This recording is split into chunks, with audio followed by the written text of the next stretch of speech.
आप सभी का स्वागत है हमारे चैनल पे। आज जो टॉपिक हम सब पढ़ने वाले हैं वो बहुत ही इम्पॉर्टेंट है यूपीएससी एग्जामिनेशंस के लिए। यदि आप सीरियस एस्पिरेंट हैं तो प्लीज़ इस पूरे लेक्चर को देखें ताकि हर एक क्वेश्चंस को आप टैकल कर सकते हैं इस रिलेटेड टॉपिक से।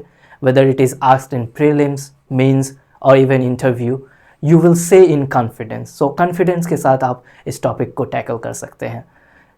आज का टॉपिक है Indian constitution, right, Indian constitution. सबसे पहले आप देख सकते हैं कि हर एक डायमेंशंस को मैंने कवर किया है, राइट। तो यहाँ पर देखिए, पहले हम सब देखेंगे कि इंट्रोडक्शन, आखिर कॉन्स्टिट्यूशन होता क्या है, what is constitution all about. Then we will see purpose, आखिर क्या पर्पस है कॉन्स्टिट्यूशन को बनाने का। किस तरीके से हम सब पुराने समय में देख सकते हैं कि राजा महाराजा अपना डिसीजंस लिए करते थे विम्स एंड फैंटेसी से, राइट। कोई भी सन की डिसीजन ले लिया करते थे जो सब्जेक्ट्स को डिस्टर्ब करते थे, right. We will see the purpose, then कितने प्रकार के कॉन्स्टिट्यूशंस होते हैं। यहाँ पर हम सब जनरल देख सकते हैं कि सिर्फ हम सब यहाँ पर कॉन्स्टिट्यूशंस के बारे में जानेंगे, not about the Indian constitution but a constitution has a general terms में देखेंगे। तब यहाँ से शुरू होता है फाइनली इंडियन कॉन्स्टिट्यूशंस का हम सब की फीचर्स को देखेंगे। फिर उसके बाद AIIMS and objective of Indian constitution. Indian constitutions का एम्स एंड ऑब्जेक्टिव क्या है, क्या एस्पिरेशंस है, क्या अचीव करना चाहता है। तो that's we are going to learn in aims and objective. Then we have final significance, आखिर इंपॉर्टेंस क्या है कॉन्स्टिट्यूशंस का। Later on we have a limitations और क्रिटिसिज्म, जो भी आप नेगेटिव एस्पेक्ट्स देख सकते हैं जो हमारे इंडियन कॉन्स्टिट्यूशंस में है, उसके बारे में हम सब चर्चा करेंगे। Later on we have a way forward, right, जिसमें हम सब देखेंगे कि सॉल्यूशंस क्या हो सकता है, right. Finally we will have a 2 MCQs so has to test your knowledge. आखिर आप पूरा लेक्चर को ख़त्म करने के बाद आप ये 2 MCQs को सॉल्व कर सकते हैं कि नहीं। This is all about prelims और मेंस, कोई भी एग्ज़ाम हो, even interview, आप confidently answer all those kind of questions whichsoever comes in the examinations, right। इसी तरीके से हम सब ने प्लान किया है। Let's get started with the lecture। Lecture में आगे जाने से पहले आप सभी से अनुरोध है कि हमारे चैनल को सब्सक्राइब करें, लाइक करें, कमेंट करें, and don't forget to share among your friends and family members. If you really do that, it's going to be awesome and fantastic to us. With this note, let's dive into the lecture. Lecture में आगे जाने से पहले आप सभी से अनुरोध है कि जब मैं किसी भी डायमेंशंस के बारे में बात कर रहा हूँ तो आप वीडियो को पॉज करके सोचें कि उसका आंसर क्या हो सकता है। एग्जाम्पल के लिए आप समझ सकते हैं कि जैसे हम कॉन्स्टिट्यूशंस के बारे में बात कर रहे हैं, उसके बारे में introduction, this is the first dimension. तो वीडियो को पॉज करके सोचिए कि क्या हो सकता है कॉन्स्टिट्यूशंस ऑल अबाउट। आप सपोज करें कि ये क्वेश्चंस आपको इंटरव्यू में पूछा गया है, तो आप उसका आंसर किस तरीके से दे सकते हैं, right. It's going to be a better ways to understand this topic. Without further due, let's get started. ठीक है, पहला डायमेंशन हम सब देख सकते हैं कि आखिर कॉन्स्टिट्यूशंस होता क्या है, राइट, ऑल अबाउट। आप कॉन्स्टिट्यूशन समझ सकते हैं कि एक सिंपल एक बुक है जिसमें कुछ लॉ लिखे गए हैं, मतलब पावर्स एंड रिस्पॉन्सिबिलिटीज़ लिखे गए हैं गवर्नमेंट को जो करना है, राइट। अलॉन्ग विथ जो सिटीजन्स हैं उस नेशंस के, उसके फंडामेंटल राइट्स, ड्यूटीज़ मेंशंस किए गए हैं। This is just a book जहाँ पर सुप्रीम लॉ के मेंशंस किया गया है। That's we are going to learn in constitution. Introductions में आप यहाँ देख सकते हैं कि सुप्रीम लॉ होगा, राइट, जो गवर्न करेगा नेशन को, राइट। ये एक कॉन्स्टिट्यूशन आप समझ सकते हैं। और इसी के चलते यहाँ पर लिखा गया है कि नेल्सन मंडेला एक बार बोलते हैं कि a nations without a constitution, without rule of law, is at the mercy of the whims and capricious of its ruler. यदि कॉन्स्टिट्यूशंस ना हो, यदि रूल्स ऑफ लॉ नहीं हो, तो एक नेशंस बहुत ही ख़राब स्थिति पे हो सकता है, क्योंकि रूलर कभी भी अपने विम्स एंड फैंसीज डिसीजन से जनता को बहुत ही परेशान कर सकते हैं। इसलिए एक कॉन्स्टिट्यूशंस का होना बहुत ही अनिवार्य है। हम सब देखेंगे क्या पर्पस हो सकता है जिसके कारण कॉन्स्टिट्यूशंस रियली में एग्जिस्ट हुआ था। जो 1789 में अमेरिकन कॉन्स्टिट्यूशन आया था, right, for the first times constitutions introduced into the world was 1789, जब अमेरिकन कॉन्स्टिट्यूशन हम सबको मिला। और फिर उसमें किस तरीके से मेंशन किया गया था क्यों constitution is very important. So purpose में हम सब अगले डायमेंशंस को देखेंगे कि पर्पस क्या हो सकता है। सो पर्पस में आप देख सकते हैं 5 यहाँ पर मैंने बताया है। So better to understand this whole topic. So limit government powers. So government के पास अनलिमिटेड पावर्स ना हो, कुछ भी नहीं कर सकते, मतलब कुछ ऐसा ना कर दे जिससे सिटीजन्स को डिस्टर्ब्स हो।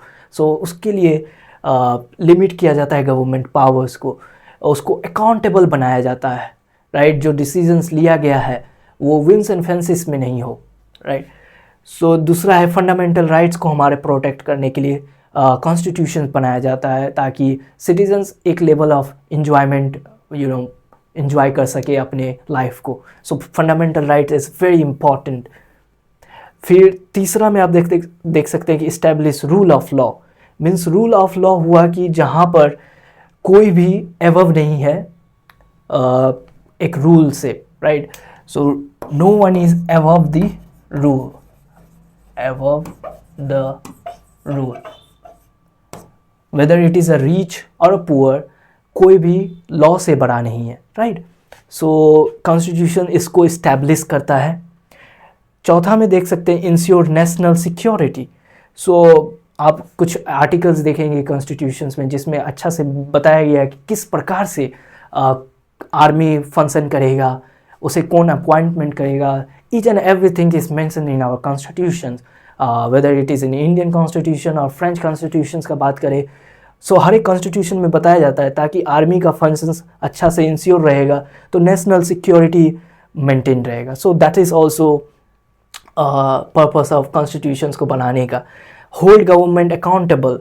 सो जो भी डिसीजंस ले रहे हैं उसके जवाबदेही में आप गवर्नमेंट अकाउंटेबल रहेगा, right. So this is your purpose of the constitutions. Now let's move to the third dimensions, that is type. And the type में आप देख सकते हैं 2 ही है टाइप, रिटन कॉन्स्टिट्यूशन और अनरिटन कॉन्स्टिट्यूशन। सो सबसे पहले हम सब समझते हैं कि रिटन कॉन्स्टिट्यूशंस क्या होता है। सो रिटन कॉन्स्टिट्यूशंस एक सिंपल डॉक्यूमेंट होता है, सिंगल डॉक्यूमेंट, राइट। यहाँ पर आप समझ सकते हैं एक सिंगल डॉक्यूमेंट, इसके लिए कोई असेंबली बैठा होगा, राइट, उसको फॉर्मेशंस करने के लिए। सो वेल डॉक्यूमेंटेड है। So this is written constitution. Example के लिए आप इंडियन कॉन्स्टिट्यूशंस, अमेरिकन कॉन्स्टिट्यूशंस का ले सकते हैं। Whereas written unwritten constitutions जो प्रिवेलेंट है यूके में, राइट। सो यहाँ पर क्या है कि वो सिंगल डॉक्यूमेंट में नहीं है, वो हैपहैज़ार्ड किसी भी डॉक्यूमेंट में लॉ, उस नेशन का कोई भी लॉ होगा वहाँ से रेफरेंस के तरीके से लिया जाएगा, एक सिंगल डॉक्यूमेंट में नहीं है। कोई भी वहाँ का समझे रूल्स एंड रेगुलेशंस हो, सो वहाँ से इसको ड्राइव किया जाता है। सो कोई भी एक असेंबली नहीं बना होगा, जिस तरीके से हम सब जानते हैं कि हमारा कॉन्स्टिट्यूशनल असेंबली बना था 1946 में, उसी तरीके से अमेरिकन कॉन्स्टिट्यूशंस को बनाने के लिए भी असेंबली बनाया गया था। सो आप देख सकते हैं कि कोई असेंबली का फॉर्मेशन होना ज़रूरी है और वो सिंगल होना चाहिए। So hopefully you have understand it. So अगले लेक्चर में हम सब बात करेंगे कि किस तरीके से रिटन कॉन्स्टिट्यूशंस का फीचर्स क्या क्या हैं एंड सिग्निफिकेंस, लिमिटेशंस, यदि कोई प्रॉब्लम है तो उसको कैसे ओवरकम कर सकते हैं। So all we are going to talk in detail in further lectures. So subscribe my channels to get notified of that. So आगे डायमेंशंस को देखते हैं कि की फीचर्स, आखिर इंडियन कॉन्स्टिट्यूशन का की फीचर्स क्या क्या है। सो की फीचर्स में पहला देख सकते हैं आप, लेंथीएस्ट रिटन कॉन्स्टिट्यूशन है, जो अभी से लेकर आप बात करें 1949 में जब कॉन्स्टिट्यूशन फाइनली हुआ था, तभी से लेकर के अभी तक हमारा सबसे बड़ा लेंथीएस्ट है अभी तक, राइट।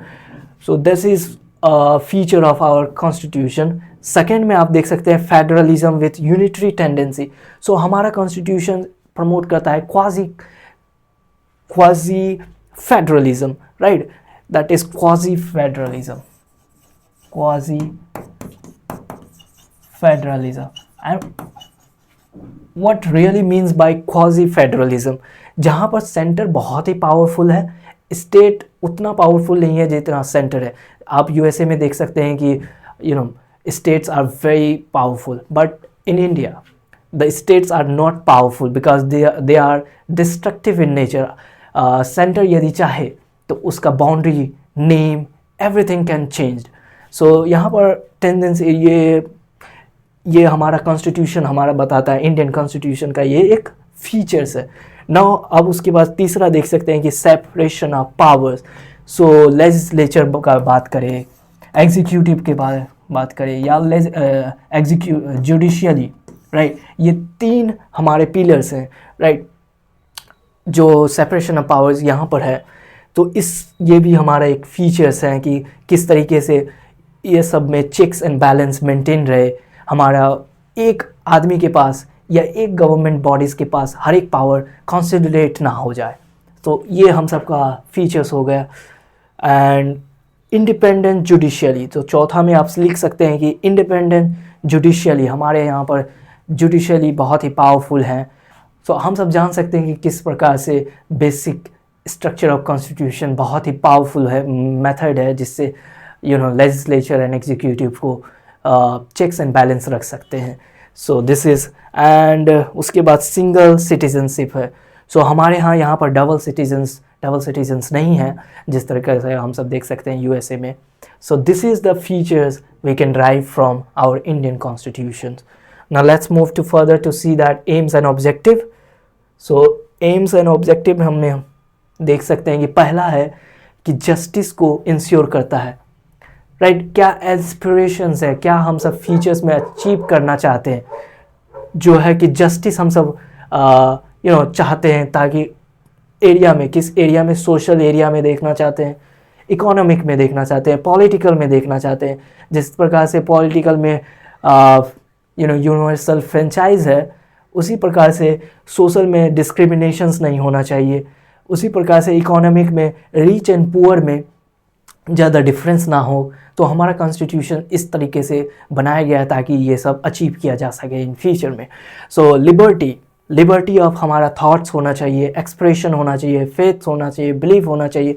सो गवर्नमेंट को इतना पावर ना होना चाहिए कि हमारे रिलीजन में इंटरफेयर कर सके। सो हमारा Indian constitution also favour secularism, जहाँ पर हर एक रिलीजन को बहुत इम्पोर्टेंस दिया जाता है, but they not indulge so much into that. So that's, यदि प्रमोट करना भी है तो रिलीजन को, हर एक रिलीजन को प्रमोट करना होगा। So this is important. The third में देख सकते हैं इक्वालिटी।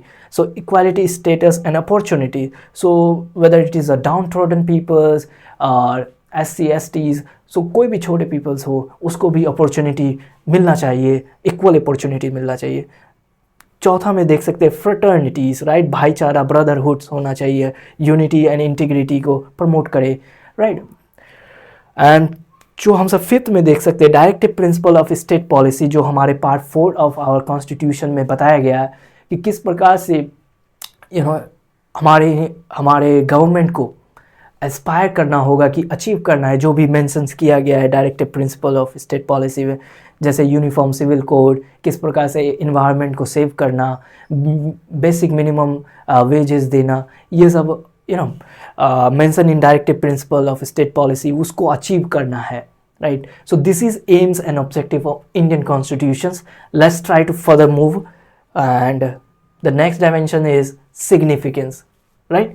सो सिग्निफिकेंस में देख सकते हैं कि इंडियन कॉन्स्टिट्यूशंस का सिग्निफिकेंस क्या है। सो सबसे पहले आप देख सकते हैं कि लिमिट गवर्नमेंट पावर्स। सो सबसे पहला इंपॉर्टेंट है कि गवर्नमेंट कोई भी डिसीजंस विदाउट एक लेजिस्लेटिव प्रोसेस होगा, किस तरीके से बिल को इंट्रोड्यूस करना है, फिर उसके बाद दोनों हाउसेस में पास करना है, देन प्रेसिडेंट का एसेंट चाहिए, तब जाके कोई भी बिल एक लॉ बनता है। सो इस तरीके से गवर्नमेंट को एक प्रोसीजर फॉलो करना होगा, that is important. So limit कर सकता है गवर्नमेंट को। फिर रूल ऑफ लॉ को इस्टेब्लिश करना, ताकि कोई भी लॉ से बड़ा कोई नहीं हो, राइट, ताकि सोसाइटी एक स्टेबल रहे, राइट। फंडामेंटल राइट को इंश्योर करता है। हमारे इंडियन कॉन्स्टिट्यूशंस इसीलिए बहुत फेमस है कि हमारा फंडामेंटल राइट्स प्रोटेक्ट रहता है। एंड कोई भी यदि हार्म करता है तो हम सब आर्टिकल 32 को प्रिवेल करके हम सब सुप्रीम कोर्ट जा सकते हैं। तो that's all we are going to learn in later lectures. So 4 number में आप देख सकते हैं कि amendment process. So amendment process, जो भी यदि कॉन्स्टिट्यूशन में कोई चेंजेस लाना है तो उसको एक अमेंडमेंट प्रोसेस के थ्रू, कोई भी आप चाहेंगे कि कोई प्राइम मिनिस्टर आके कुछ भी बदल देगा, that's not going to be possible. आपको कुछ रेजिड तरीके से कोई भी चेंजेस ला सकते हैं, right. And inspiration for other Nations, जैसे आप जान सकते हैं कि साउथ अफ्रीका, नेपाल, भूटान, ऐसे कोई नेशंस हैं जिसने हमारे कुछ आर्टिकल्स और कुछ प्रोविजंस ऑफ इंडियन कॉन्स्टिट्यूशंस उसने अडॉप्ट किया है। So that's really a proud moment for us that वो अपने कॉन्स्टिट्यूशन में इनकॉर्पोरेट किए हैं। So that's definitely a significance of Indian constitutions. PDF यदि आपको मिलता है उसमें आपको 10 पॉइंट्स होंगे with explanations, examples, each and every day. So download करें। Okay, let's move to the further. 8वां नंबर में आप देख सकते हैं दैट इज लिमिटेशन और criticism, right. Criticism of Indian constitutions. आखिर इसका क्रिटिसिज्म क्या है कि लेंदी है एंड कॉम्प्लेक्सिटी है, जो वर्ड्स यूज किए गए हैं वो बहुत ही सोफिस्टिकेटेड है। दैट्स ओनली कोई बहुत ही एजुकेटेड हो तभी उसको समझ सकता है, एक आम आदमी के लिए नहीं बनाया गया। सो दैट्स लिमिटेशन और क्रिटिसिज्म। सोशियो इकोनॉमिक राइट्स नहीं दिए गए हैं। हम सबको पॉलिटिकल राइट तो बहुत ही दिए गए हैं फंडामेंटल राइट्स में, but socio and economic rights को नहीं प्रदान किया गया है to that extent. So that's are things. And third में आप देख सकते हैं इमरजेंसी प्रोविजन। जो इमरजेंसी प्रोविजन जब पहली बार इमरजेंसी लगा था 1975 में इंदिरा गांधी गवर्नमेंट के द्वारा, सो अब जान सकते हैं कि उसे डार्केस्ट डे कहा जाता है हमारे ये डेमोक्रेसी का। सो ये प्रोविज़न बहुत ही एक सेंस में आप बोल सकते हैं ऑटोक्रेटिक या डायनेस्टिक रूल के जैसा है। So that's has to remove, और उसको बहुत अच्छा तरीके से रिफॉर्म करना है ताकि उसको गलत तरीके से यूज ना किया जा सके।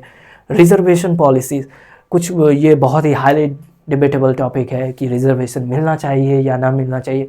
सो इसको भी हम सब देखेंगे आगे लेक्चर में। सो रिजर्वेशन एक क्रिटिसिज्म है कि नहीं देना चाहिए, इससे हमारा मेरिटोक्रेसी बहुत डैमेज करता है। तो दैट्स थिंग्स। सो 5वां देख सकते हैं इम्प्लीमेंटेशन एंड इन्फोर्समेंट। जो भी प्रोविजंस लिखे गए हैं definitely they are good for the citizens, but they are not enforced to that extent that people's enjoy to uttermost level. So implementations and informants के लिए हमारे को political will बढ़ाना होगा ताकि politicians भी बहुत ही citizens के लिए काम करें. So this was the limitations that implementation में नहीं काम कर पा रहा था, right? And later on we can move on to तो वे फॉरवर्ड, जो भी ये प्रॉब्लम्स है इसके रिलेटेड सॉल्यूशंस क्या हो सकता है, that's we are going to learn into solution part. Okay, way forward ये मेंस के अकॉर्डिंग आप तैयार कर सकते हैं, राइट। एक बार लेक्चर को गो थ्रू वो कर ले, आपको सब कुछ समझ में आ जाएगा।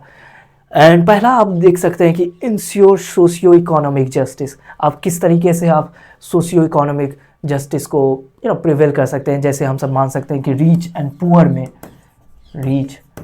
पुअर में जो डिफरेंसेस हैं उसको कम किया जा सकता है जब हम सब मिनिमम वेज जो भी मिलता है नरेगा से, जो 2005 में इम्प्लीमेंट हुआ था, तो उसमें जो वेजेस है उसको बढ़ाया जाए, ज़्यादा से ज़्यादा और दिया जाए, तो ताकि उससे रिच एंड पुअर में गैप कम हो सके, right. And transparency and accountability. So government को और ट्रांसपेरेंसी दिखाना होगा, राइट। जो भी पॉलिटिकल डिसीजंस लिए जाते हैं, गवर्नमेंट के स्पेंडिंग होते हैं, उसे भी पब्लिकली दिखाया जाना चाहिए ताकि पब्लिक अवेयर हो सके कि how their funds are been used और यूटिलाइज। सो पब्लिक फंड को किस तरीके से यूटिलाइज किया जा रहा है। सो ट्रांसपेरेंसी, अकाउंटेबिलिटी रहना चाहिए। एम्पावरिंग माइनॉरिटीज़, जो भी SC STs हैं, जो भी डाउन ट्रोडन पीपल्स हैं, उसको एम्पावर करना होगा एजुकेशन दे करके, बेटर जॉब अपॉर्चुनिटीज़ दे करके, सब categorisations within reserve groups और रिजर्वेशंस जो दिया जा रहा है, that's good to a some extent, but वहाँ पर आपको कैटेगराइज करना होगा कि जो हर एक सेक्शंस में कुछ वेल्दियर पार्ट होते हैं जो क्रीमी लेयर बोलते हैं, सो उसको भी हम सब SC/STs में, I think it's not there creamy layer, OBCs में है, तो उस चीज़ को हम सबको इम्प्लीमेंट करना होगा SC/STs में also, right. So public education and awareness, people को अवेयर करना होगा। बहुत हमारे सिटीजन्स ऐसे हैं जिसको अनभिज्ञ है कि आखिर कॉन्स्टिट्यूशंस क्या होता है, उसके आर्टिकल्स में क्या क्या फंडामेंटल राइट्स हैं, जब वायलेट होता है तो कहाँ पर जाना होगा उसको, so this things has to be educated to the people of our India. So these are the way forward. आपका मन में जो भी और फर्दर आ रहा है वो लिखे। इट्स नॉट जस्ट इसी को आपको फॉलो करना है, बट इट्स एक डायरेक्शन मिलेगा आपको जिससे आप एग्ज़ाम में लिख सकते हैं, राइट। नाउ अब फाइनली हम सब ये पूरा लेक्चर को समझ चुके हैं, हर एक डायमेंशन को देख चुके हैं इंडियन कॉन्स्टिट्यूशन के बारे में। Let's try to solve 2 MCQs, very simple, very easy. Let's get started. And yeah, what is the supreme law of a nation or a state? Option: President, Parliament, the Constitution, the Judiciary. Very easy, आप सब दे दिए होंगे। That is the Constitution. और दूसरा है who is considered as the father of Indian Constitution? Mahatma Gandhi, Jawaharlal Nehru, B.R. Ambedkar, Vallabh भाई Patel. So the answer is B.R. Ambedkar. So MCQs बहुत ही simple है। इस रिलेटेड टॉपिक से यदि UPSC बाद में फर्दर आस्क करते हैं एग्ज़ाम में, तो you will be very confidence to answer this. So hopefully you have like this lecture. Thank you for watching. Subscribe to our channel.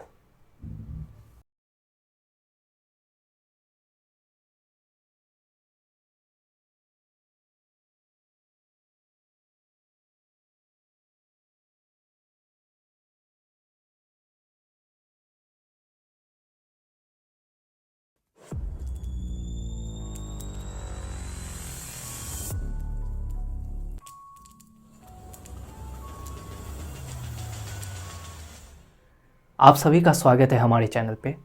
आज जो टॉपिक हम सब पढ़ने वाले हैं वो बहुत ही इम्पॉर्टेंट है UPSC एग्जामिनेशंस के लिए। सो ऊपर में देख सकते हैं आप, topic is written constitutions versus unwritten constitutions.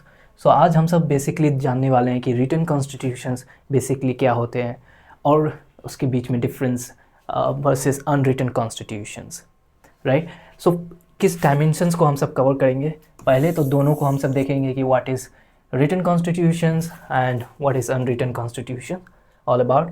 फिर उसके की डिफरेंस फीचर्स को देखेंगे, फिर उसके बाद सिग्निफिकेंस को देखेंगे, क्या क्या क्या इम्पोर्टेंस प्रोविजंस हैं in written constitutions and unwritten constitutions, and both में कोई ना कोई लिमिटेशंस है, ओके। उसके रिलेटेड कोई क्रिटिसिजम्स है, that's also we are going to look. फिर ये सब करने के बाद हम सब 2 MCQs देखेंगे, ताकि देखेंगे कि लेक्चर पढ़ने के बाद हम सब उस MCQs को सॉल्व कर सकें। लेक्चर में आगे जाने से पहले आप सभी से अनुरोध है कि हमारे चैनल को सब्सक्राइब करें, लाइक करें, कमेंट करें, and don't forget to share among your friends and family member. If you really do that, it's going to be awesome and fantastic to us. With this note, let's dive into the lecture. So पहले हम सब देखते हैं कि written constitutions क्या होता है। So first of all try to see the written constitution. Written constitutions basically एक सिंगल डॉक्यूमेंट होगा, कुछ एक सिंगल बुक होगा, राइट, सिंगल डॉक्यूमेंट। कोई असेंबली फॉर्म होगा, जैसे हम सबका कॉन्स्टिट्यूशनल असेंबली बनाया गया था 1946 में, उसी तरह अमेरिकन कॉन्स्टिट्यूशंस भी एक असेंबली फॉर्म करके बनाया गया था 1789 के अराउंड, राइट। सो कोई असेंबली बना होगा, उसके रिप्रेजेंटेटिव्स ने उस डॉक्यूमेंट को तैयार किया गया होगा। So this is your written constitutions. और अनरिटन कॉन्स्टिट्यूशन इज़ नॉट कि वहाँ पर कुछ लिखा नहीं है, बेसिकली वो लिखा ही हुआ है, पर लेकिन वो स्कैटर्ड है, right, not in a single, consolidated into a not single, यहाँ पर नहीं है, not, right, formal documents. So example आप पहले देख सकते हैं रिटन कॉन्स्टिट्यूशंस का, इंडिया, यूएसए का कॉन्स्टिट्यूशन, फ्रांस का, राइट, और अनरिटन कॉन्स्टिट्यूशंस का एग्जाम्पल आप देख सकते हैं Canada, right, China, Israel, New Zealand, Saudi Arabia and United kingdom, very famous, right. तो बेसिकली ओवरऑल हम सब जान सकते हैं कि वो एक सिंगल डॉक्यूमेंट है जिसने हमारे रिप्रेजेंटेटिव्स ने एक असेंबली में फॉर्म बनाया है। वेदर हैज़ अनरिटन कॉन्स्टिट्यूशन जो होता है वो सिंगल में नहीं है, वो किसी भी different procedures, law, historical context में जो भी पुराने समय में लॉ होंगे उससे ड्राइव किया गया होगा। So that is scattered documents होते हैं। सो ये अनरिटन कॉन्स्टिट्यूशंस हो गए। Now let's move further into the key features of this, both का हम सब दोनों का देखेंगे key features. Now you can see the first we will look at the key features of written constitutions. In this side you can see that. So वो single document होते हैं। हम सब देखें कि हमारे कॉन्स्टिट्यूशंस भी, कॉन्स्टिट्यूशन ऑफ इंडिया एक सिंगल बुक है। तो that is the features of written constitution. Rigidity and flexibility. So यहाँ पर जब हम सब अमेंडमेंट करते हैं तो कोई प्रोसेस, कुछ अमेंडमेंट करने के लिए बहुत प्रॉब्लम आता है, राइट। वो सिंपली अमेंडमेंट नहीं हो सकता, उसे स्पेशल मेजॉरिटी से पास किया जाना चाहिए, फिर उसके बाद हाफ ऑफ द स्टेट्स का भी एसेंस चाहिए होता है। So that's a very typical job. But कुछ ऐसे होते हैं जो सिंपल मेजॉरिटी से भी हो जाते हैं, तो फ्लेक्सिबल भी है, साथ ही साथ रिजिडिटी भी है, right। About supremacy of constitution. So constitution is at the top, so nobody is above the constitutions. That is all about supremacy of constitutions. Promote federalism. So federalism मतलब होता है कि separation, no, that's a center और state के बीच में जो separation of powers होते हैं, powers का division of powers का सेंटर के पास भी कुछ पावर्स होंगे, स्टेट्स के पास भी कुछ इंडिपेंडेंट पावर्स होंगे। That is your federalism all about. And यहाँ पर आप देख सकते हैं जुडिशियल इज़ स्ट्रॉन्ग। यहाँ पर जुडिशियल रिटन कॉन्स्टिट्यूशंस में बहुत ही इंपॉर्टेंट होते हैं, वो स्ट्रॉन्ग होते हैं, यहाँ पर वीक नहीं होते। जैसे अनरिटन कॉन्स्टिट्यूशन में आप देख सकते हैं कि judicially is weak, so you can write about the differences. Now अब यदि हम सब अनरिटन कॉन्स्टिट्यूशंस का प्रोविजंस को देखते हैं तो नो सिंगल डॉक्यूमेंट, कोई भी एक सिंगल डॉक्यूमेंट नहीं होता है। दूसरा देख सकते हैं कि फ्लेक्सिबल होते हैं, फ्लेक्सिबल जब अमेंडमेंट कर सकते हैं तो मतलब वो तुरंत ही उसको अमेंड कर सकते हैं। सो सुप्रीमेसी ऑफ पार्लियामेंट, यहाँ पर हम सब देख सकते हैं कि सुप्रीमेसी ऑफ कॉन्स्टिट्यूशन है, पर वहाँ पर जो भी अनरिटन कॉन्स्टिट्यूशन फॉलो करते हैं वहाँ के पार्लियामेंट बहुत ही पावरफुल होते हैं। Later on we can see that unitary form of government, वहाँ का गवर्नमेंट किस प्रकार के होंगे, यूनिटरी होंगे, क्योंकि पार्लियामेंट इज़ वेरी पावरफुल। तो सेंटर पे जो भी गवर्नमेंट होंगे वो बहुत ही पावरफुल होंगे। And judicially is weak, so we know that UK में parliament is very powerful and judicially is not so as powerful as compared with India and USA, right? So this is just a features of written constitutions versus unwritten constitutions. Now अब हम सब इसके significance, that is importance को देखते हैं कि written constitutions में क्या क्या importance है। So इसका written constitutions का हम सब देख सकते हैं कि importance, establish rule of law, that is law से बड़ा कोई नहीं होगा, तो ये इंश्योर करेगा written constitutions।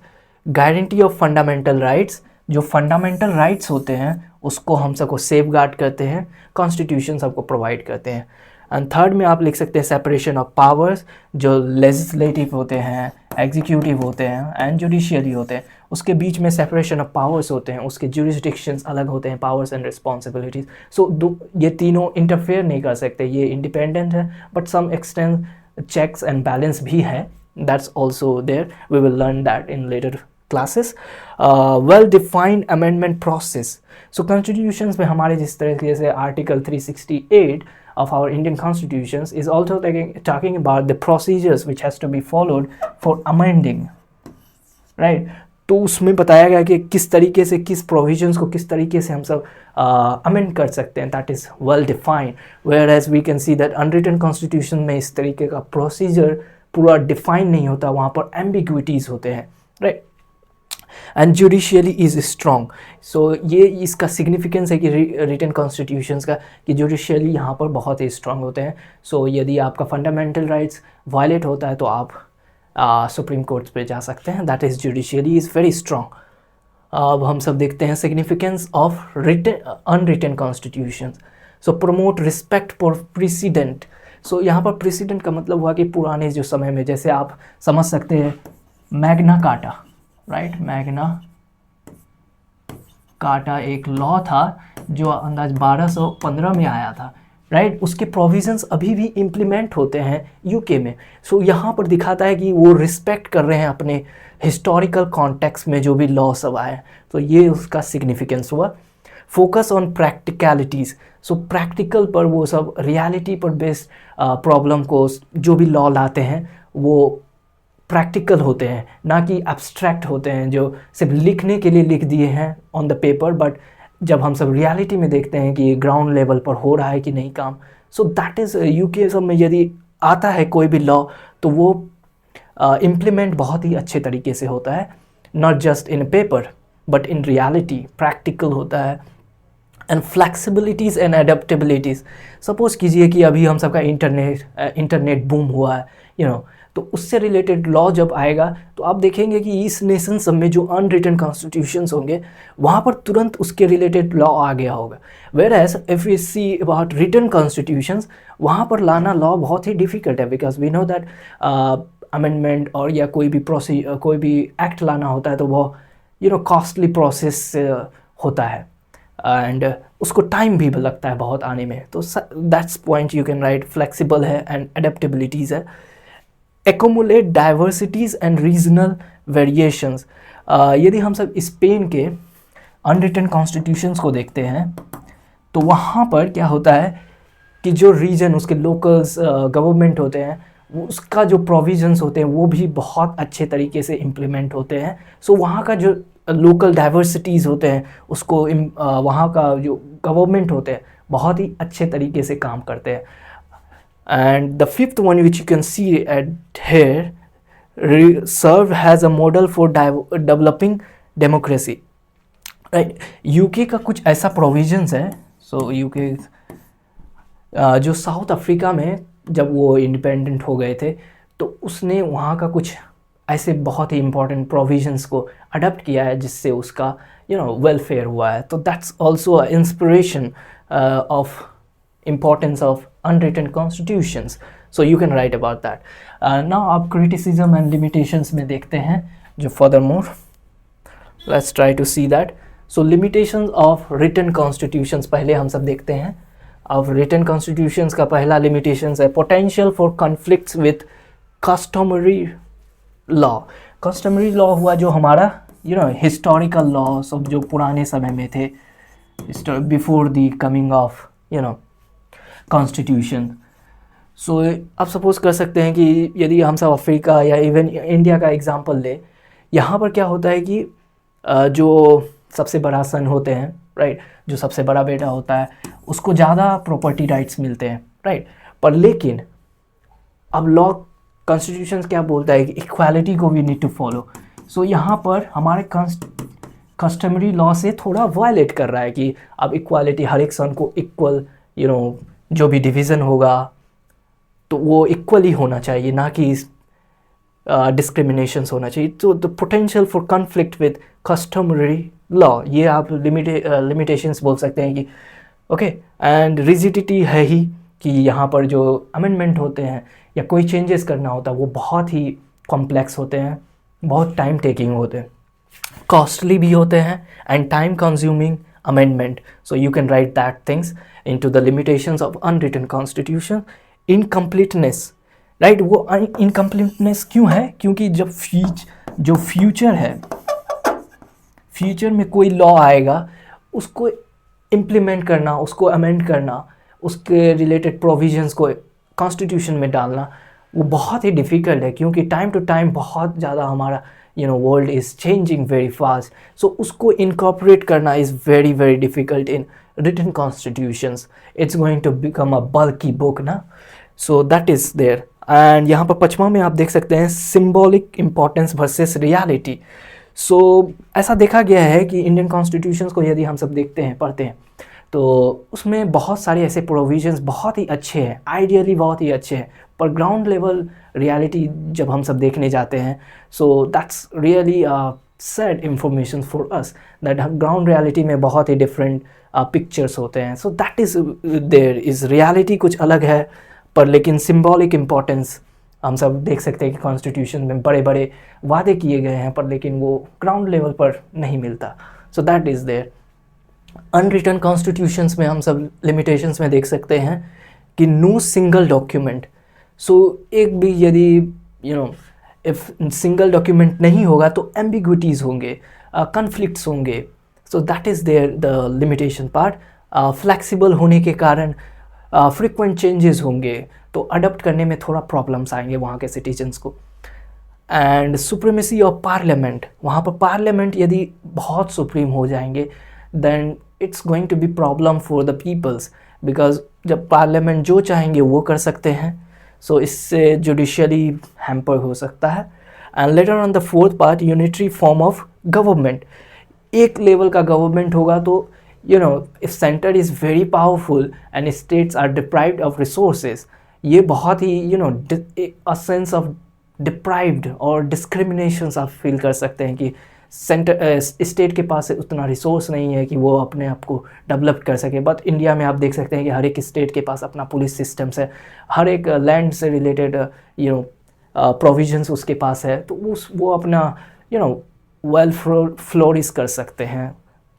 But that is not possible in unwritten constitution, क्योंकि वहाँ पर सेंटर जो चाहेंगे उतना रिसोर्स देंगे. That's a different things, right. So judicially is week. वहाँ पर हम सब देख सकते हैं कि जुडिशियली बहुत ही वीक है, पार्लियामेंट सुप्रीम है. So this is the limitation of unwritten constitutions. Let's move to MCQ. So basically जितना जानना था वो बहुत ही इस रिलेटेड टॉपिक से बहुत ही ज़्यादा है. सो आप यदि इसी को बार बार रिवाइज करते हैं, that is more than sufficient for this topic. Now let's try to solve the 2 MCQs which is very simple.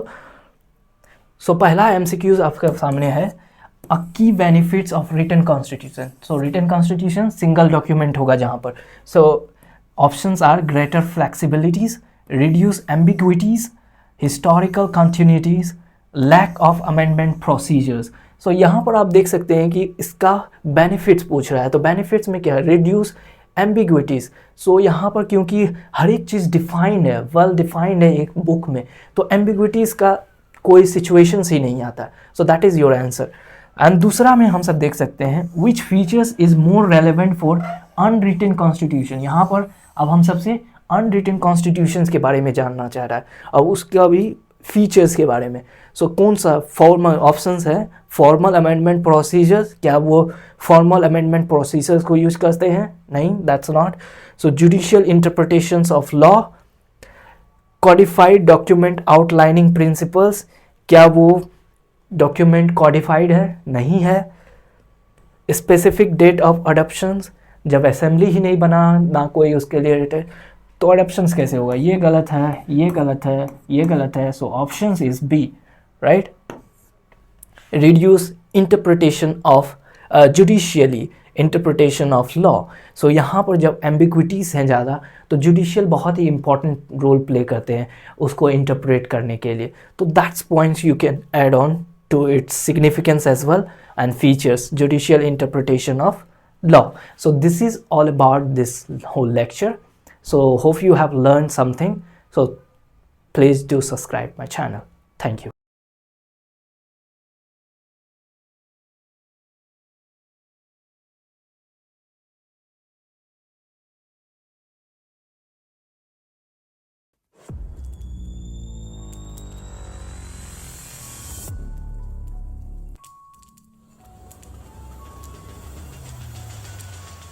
आप सभी का स्वागत है हमारे चैनल पे. आज का टॉपिक जो हम सब पढ़ने वाले हैं वो बहुत ही इम्पॉर्टेंट होगा यूपीएससी एग्जामिनेशंस के लिए. सो टॉपिक बहुत ही छोटा है. आप देख सकते हैं कि हम सब देखने वाले हैं differences between nations and states. So definitely we are going to look about the definitions of both the term, that is यहाँ पर इंट्रोडक्शंस आप देख सकते हैं, और एक सिंपल सा MCQs देखेंगे. सो this is all about Nations and states. So start करते हैं। लेक्चर में आगे जाने से पहले आप सभी से अनुरोध है कि हमारे चैनल को सब्सक्राइब करें, लाइक करें, कमेंट करें and don't forget to share among your friends and family members. If you really do that, it's going to be awesome and fantastic to us. With this note, let's dive into the lecture. Now lecture में हम सब बात कर रहे थे कि nation and state. तो सबसे पहले हम सब देखते हैं कि nations क्या होता है. So ये एक यहाँ पर आप देख सकते हैं feeling. ये कुछ feeling से related है. Feeling of oneness. एकता होना चाहिए, brotherhood, fraternities, right? This kind of feelings, if it is there, then we can say that we are nations, right? Whereas the state, यदि हम सब state में देखें, ये एक political terminology है, okay? Political entities है जिसमें 4 चीज़ होता है। आपका पहला टेरिटरी होना चाहिए, पहले एक छोटा सा टेरिटरी जो भी होगा उसमें लोग होना चाहिए, परमानेंट पॉपुलेशन होना चाहिए, इसके ऊपर में एक गवर्नमेंट होगा, राइट, गवर्नमेंट होगा। फिर गवर्नमेंट क्या होना चाहिए, वो सॉवरेन होना चाहिए, that is very much independent, उसके ऊपर बाहरी फोर्स का कोई इंटरफ्रेंसेस नहीं होना चाहिए, दैट इज़ सॉवरेंटी होना चाहिए। तो सॉवरेन, सो 4 चीज़ को मिला करके ही हम सबका स्टेट बनता है। सो स्टेट का एग्जांपल में आप देख सकते हैं इंडिया, यूएसए, फ्रांस। सो स्टेट आप समझ चुके होंगे। सो इन रिवर्स में यदि हम सब देखते हैं नेशंस क्या होता है कि फीलिंग ऑफ वननेस, उसके पास डेफिनेट टेरिटरी हो भी सकता है, नहीं भी हो सकता है, राइट। उसके पास कॉमन लैंग्वेज हो सकता है, हिस्ट्री हो सकता है, कल्चर हो सकता है। और एग्जांपल के लिए आप देख सकते हैं पैलेस्टीन, कुड्स, रोम्स, राइट। ये बहुत ही सिंपल टॉपिक था, तो होपफुली यू हैव अंडरस्टैंडेड। अब हम सब मूव करते हैं कि एमसीक्यूज़ के बारे में देखते हैं कि क्या है एमसीक्यूज़ में। What is the stateless nation. So stateless nation किसे कहते हैं। सो स्टेट नहीं है तो सिंपली एक नेशन होगा। तो आपसे पूछ रहा है कि व्हाट इज़ नेशन, राइट। तो आप इसमें से फाइंड कीजिए कि नेशंस क्या होता है। A nation with in a state with space significance cultural autonomy, क्या उसके पास ऑटोनॉमी होता है सिग्निफिकेंट विथ इन स्टेट, क्या वो स्टेट के अंदर होता है क्या, नहीं, ये तो गलत है। A group of people with shared identity lacking official statehood that is there, या उसके पास ऑफिशियल स्टेटहुड नहीं होता है, जैसे पैलेस्टीन्स है उसके पास कोई ऑफिशियल स्टेटहुड्स नहीं है, राइट। तो ये हो सकता है, देखते हैं अभी हम सबको। State without a clear definite national identity, national identity नहीं होता है, राइट, और ना टेरिटरी होता है, हो भी सकता है, नहीं भी हो सकता है, राइट। एंड डी में देख सकते हैं a nation occupying another national territory, so that's also not there. So option B is your correct option. So thank you for watching, please do subscribe our channel, thank you.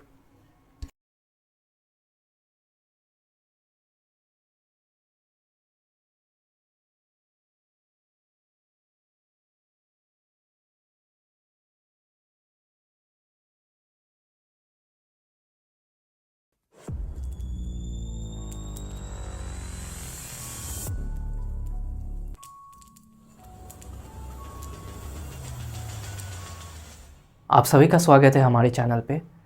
आज जो हम सब topic पढ़ने वाले हैं वो बहुत ही इम्पॉर्टेंट है यूपीएससी एग्जामिनेशंस के लिए। सो जो टॉपिक आप देख सकते हैं ऊपर में, that is preamble of our Indian constitution. So आज हम सब प्रीएम्बल के बारे में पढ़ने वाले हैं। तो सबसे पहले हम सब डायमेंशंस देखेंगे कि what is preamble all about. फिर हम सब देखेंगे कि differences of original constitution, original preamble कैसा था, उसमें क्या डिफरेंसेस आए और प्रेजेंट में अभी किस तरीके का है। उसके बाद हम सब फीचर्स देखेंगे, उसके कैरेक्टरिस्टिक्स देखेंगे कि कैसे वो नॉन जस्टिसिएबल इन नेचर है, तो वो सब हम सब फीचर्स देखने वाले हैं।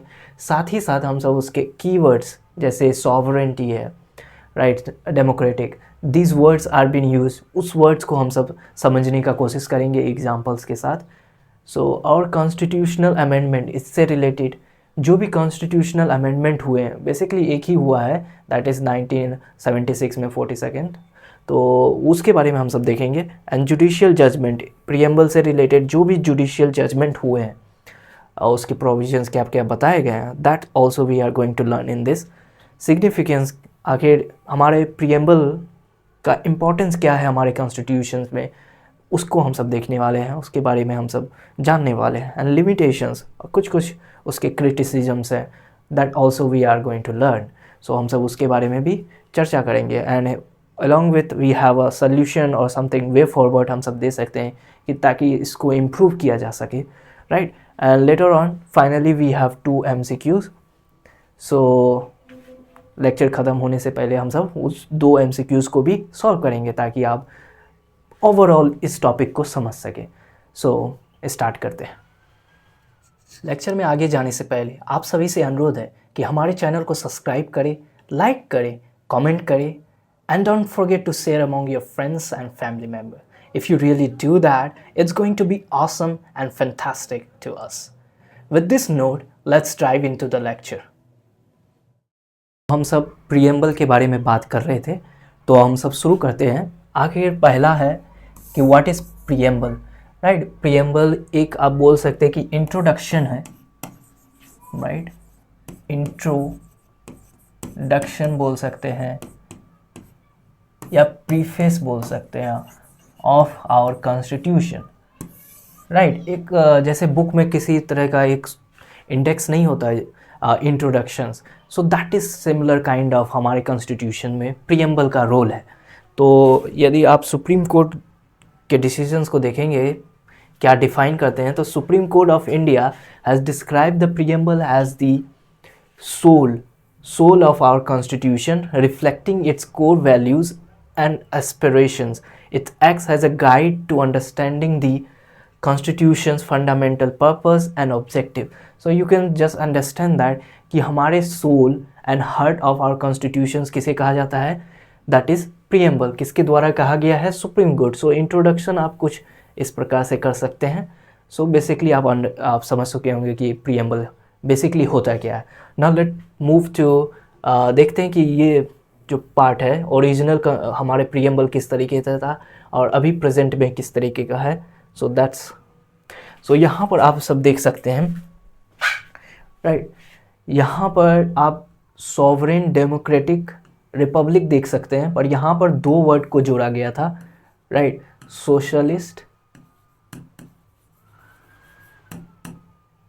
सोशलिस्ट एंड सेकुलर वर्ड को जोड़ा गया था हमारे 42nd अमेंडमेंट के द्वारा, constitutional amendment Indira Gandhi government के द्वारा। सो 1976, राइट। यहाँ पर आप देख सकते हैं यहाँ पर 2 वर्ड जोड़ा गया था और यहाँ पर यूनिटी एंड इंटीग्रिटी, राइट। यहाँ पर यूनिटी जहाँ पर है, यहाँ पर एक इंटीग्रिटी भी जोड़ा गया था, राइट, इंटीग्रिटी। सो ये 3 वर्ड को जोड़ा गया था इस कॉन्स्टिट्यूशनल अमेंडमेंट के द्वारा, और ये अभी हम सबका फाइनल प्रीएम्बल जो अभी प्रेजेंट में है। सो यहाँ पर आप देख सकते हैं। इसका हम सब एक बार रीड कर लेते हैं ताकि each and every word which are there हम सब फेमिलियर हो सके, right. So we the people of India having solemnly resolved to constitute India into a sovereign, socialist, secular, democratic republic, and to secure to all its citizens, right, justice, social, economic, political, liberty of thoughts, expressions, belief, faith, worship, equality of status and of opportunity, and to promote among them all a fraternities assuring the dignity of the individuals and the unity and integrity of the nations. In our Constituent Assembly, this 26th day of November 1949, do hereby adopt, enact and give to ourselves these constitutions. So basically ये अभी हम सबका present किस तरीके का प्रीएम्बल्स है आप familiar हो चुके होंगे। तो वेरी मत कीजिए कि किस तरीके से हम सब इसमें डिफ़िकल्ट वर्ड का यूज किया गया है। That's we are going to learn in this lecture itself in further part, right. So अब दूसरा जो पार्ट हम सब देखने वाले हैं वो है फीचर्स, दैट इज़ कैरेक्टरिस्टिक्स। हम सब देख सकते हैं ये नॉन जस्टिसिएबल इन नेचर है, दैट इज़ यदि कोई वायलेशन होता है तो हम सब सुप्रीम कोर्ट पे जाके उसे इन्फोर्स नहीं करवा सकते हैं, राइट। सो दूसरा देख सकते हैं कैन बी अमेंडेड, सो इसको हम सब अमेंड कर सकते हैं, दैट इज़ पार्लियामेंट इसको अमेंड कर सकता है। बोरोड कॉन्सेप्ट है, ये अमेरिकन कॉन्स्टिट्यूशन से बोरो किया गया है, ये that is their crucial information provided. So हम सब जो प्रीएम्बल पढ़ रहे थे उसमें दिया हुआ था we the people of India, right. तो इससे हम सबको क्या पता चलता है कि सोर्स ऑफ अथॉरिटी कौन दे रहा है, that is we the people, right. That is the first information we are getting it. फिर हम सबका नेचर ऑफ पॉलिटी कैसा है, नेचर ऑफ हमारे कंट्री किस तरह से वर्क करेगा, दैट इज़ आवर, हमारा कंट्री सॉवरेन है, right, it is independent, the decisions of government are not influenced by the outsider, external, कोई यूएसए कोई फोर्स नहीं कर सकता है कि ये एक्ट लाओ मेरे कहने पर। तो इस तरीके से आप समझ सकते हैं।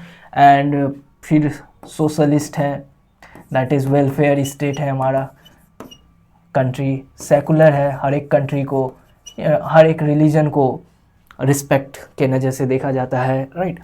एंड वी हैव डेमोक्रेटिक, यहाँ पर पीपल अपने रिप्रेजेंटेटिव्स को इलेक्ट कर सकते हैं। Whereas we have republic, that is head of the state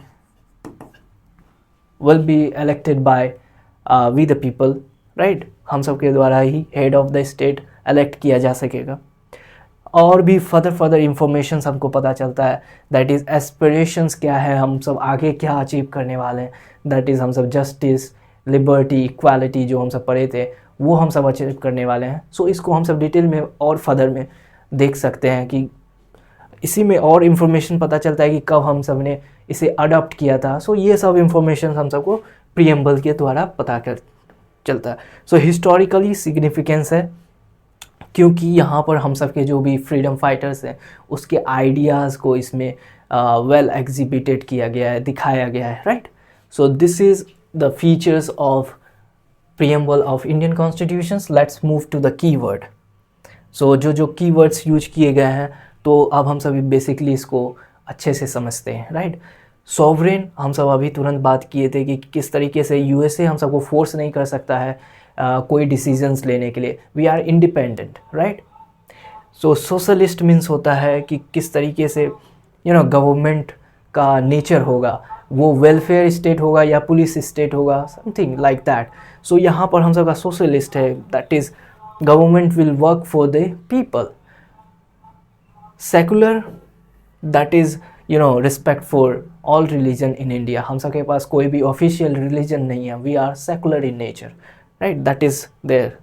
democratic, यहाँ पर जो पीपल ऑफ इंडिया है दैट इज़ वो एलेक्ट करेंगे, वी हैव यूनिवर्सल फ्रेंचाइजेस सफ्रेजेस, जहाँ पर हम सब अपने हर एक रिप्रेजेंटेटिव को एलेक्ट कर सकते हैं, right, that is there. Republic, that public मतलब होता है कि हम सब अपने head of the state that is president को हम सब पीपल एलेक्ट कर सकते हैं, that is all about republic. Now let's move to the further keyword that is justice. हम सबको जस्टिस मिलना चाहिए, और किस रूप में मिलेगा हम सबको, सोशल में मिलना चाहिए, कोई डिस्क्रिमिनेशन नहीं होना चाहिए, सोशल होगा, इकोनॉमिक होगा, that is rich and poor में ज़्यादा डिफरेंस ना हो तो जस्टिस होना चाहिए, मिनिमम वेज एक्ट होना चाहिए, ज़्यादा से ज़्यादा उसको मिलना चाहिए, राइट। एंड पॉलिटिकल तो है ही हम सबको, दैट इज़ हम सब अपने रिप्रेजेंटेटिव को एलेक्ट कर सकते हैं। फिर लिबर्टी, लिबर्टी में हम सब देखे थे कि थॉट, स्पीच, सो हम सब का जो भी आइडियाज़ वो सबको दबाया नहीं जा सके, उसे लिबर्टी हो, उसको एक्सप्रेस करने का लिबर्टी हो, right. And equality, equality of status and opportunities, so जो भी अपॉर्चुनिटीज़ मिल रहा है, रीच को मिल रहा है तो पुअर को भी मिलना चाहिए, दैट इज़ इक्वालिटी होना चाहिए। फ्रेटर्निटी मीन्स ब्रदरहुड होना चाहिए, भाईचारा होना चाहिए, we should respect each other, right. And unity and integrity, that is हमारा नेशन को यूनिटी में रहना चाहिए, एक साथ रहना चाहिए।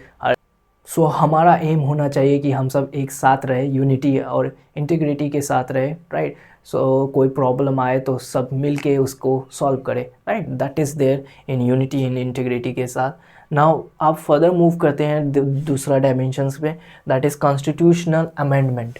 सो इससे रिलेटेड जो भी कॉन्स्टिट्यूशनल अमेंडमेंट है उसके बारे में हम सब देखेंगे, दैट इज़ ओनली वन। सो ये है 42nd amendment act of 1976, right. Indira Gandhi government के द्वारा वो 3 वर्ड जो लाया गया था, हम सब पहले ही बात कर चुके हैं, socialist, secular and integrity, right. यही था, that is not so much significant but you should know about it. Now let's move to further to know about the judicial judgement. इससे रिलेटेड जो भी इम्पोर्टेंट जुडिशियल जजमेंट थे, Berubari union case 1960, Golaknath versus state of Punjab 1967, Keshavananda Bharati case versus state of Kerala 1976, 1973, right. तो Berubari union case में क्या था कि fundamental जो राइट्स थे, फंडामेंटल राइट हम सब यहाँ पर अमेंड कर सकते थे, राइट। सुप्रीम कोर्ट बोलते इसमें डिसीजंस दिए थे कि we can amend the fundamental right, but इसी चीज़ को Golaknath versus state of Punjab में रिवर्स कर दिया गया था कि फंडामेंटल राइट्स को हम सब अमेंड नहीं कर सकते हैं। सो यहाँ पर रेफरेंस ले सकते हैं कि उसी तरीके से यहाँ पर बोला गया था कि प्रीएम्बल जो है यहाँ पर गाइडिंग प्रिंसिपल्स के तौर पर यूज़ होगा, राइट। गाइडिंग प्रिंसिपल्स, ताकि जो भी डिसीजंस लिए जा रहे हैं वो उसके कोहेरेंट हो, उससे अपोजिट ना हो, right. Guiding principles. So Golaknath course में हम सब देख सके हैं कि किस तरह से फंडामेंटल राइट्स जो है वो हम सब अमेंड नहीं कर सकते हैं, पर जो हम सब का मोस्ट फेमस लैंडमार्क केस जो था Kesavananda Bharati case versus state of Kerala, इसमें आप सब कुछ चेंज कर सकते हैं but you should not violate the basic structure of our constitution, right. ये कॉन्सेप्ट पहली बार इंडिया में आया। Okay, this is there. So nothing more specific. So ये था आपके रिलेटेड जुडिशियल जजमेंट से रिलेटेड प्रीएम्बल से। ना अब हम सब सिग्निफिकेंस और इम्पोर्टेंस देख लेते हैं प्रीएम्बल्स के बारे में। सो ये एक सोर्स ऑफ अथॉरिटी देता है कि आखिर किस तरीके से ये कॉन्स्टिट्यूशन किसके द्वारा बनाया गया है, we the people of India के द्वारा बनाया गया है। So that is source of authority देता है। नेचर ऑफ द स्टेट्स के बारे में बताता है कि किस तरीके से हमारा नेचर ऑफ द स्टेट है, दैट इज़ सेकुलर है, सोवरेन है, सोशलिस्ट है, डेमोक्रेटिक है एंड रिपब्लिक है, right. And AIIMS and objective of the constitutions, it also, इससे हम सबको क्या पता चलता है, एम्स एंड ऑब्जेक्टिव, जिस तरह से जस्टिस था, लिबर्टी था, इक्वालिटी था, राइट। ये सब पता चलता है। Guiding principle for interpretations.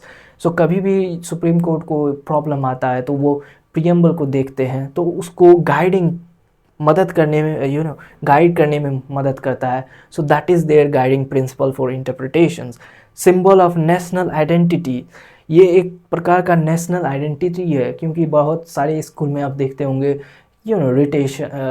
रिसिटेशंस भी होता है, इसको प्रैक्टिस किया जाता है। सो एक सेंस पर ये हम सब का नेशनल आइडेंटिटी बन चुका है and it's very important, right. अब हम सब देख सकते हैं कि इसका लिमिटेशंस रिलेटेड हम सब देखते हैं कि इसका लिमिटेशंस क्या है। नॉन जस्टिसिएबल इन नेचर है, so that is our one limitations.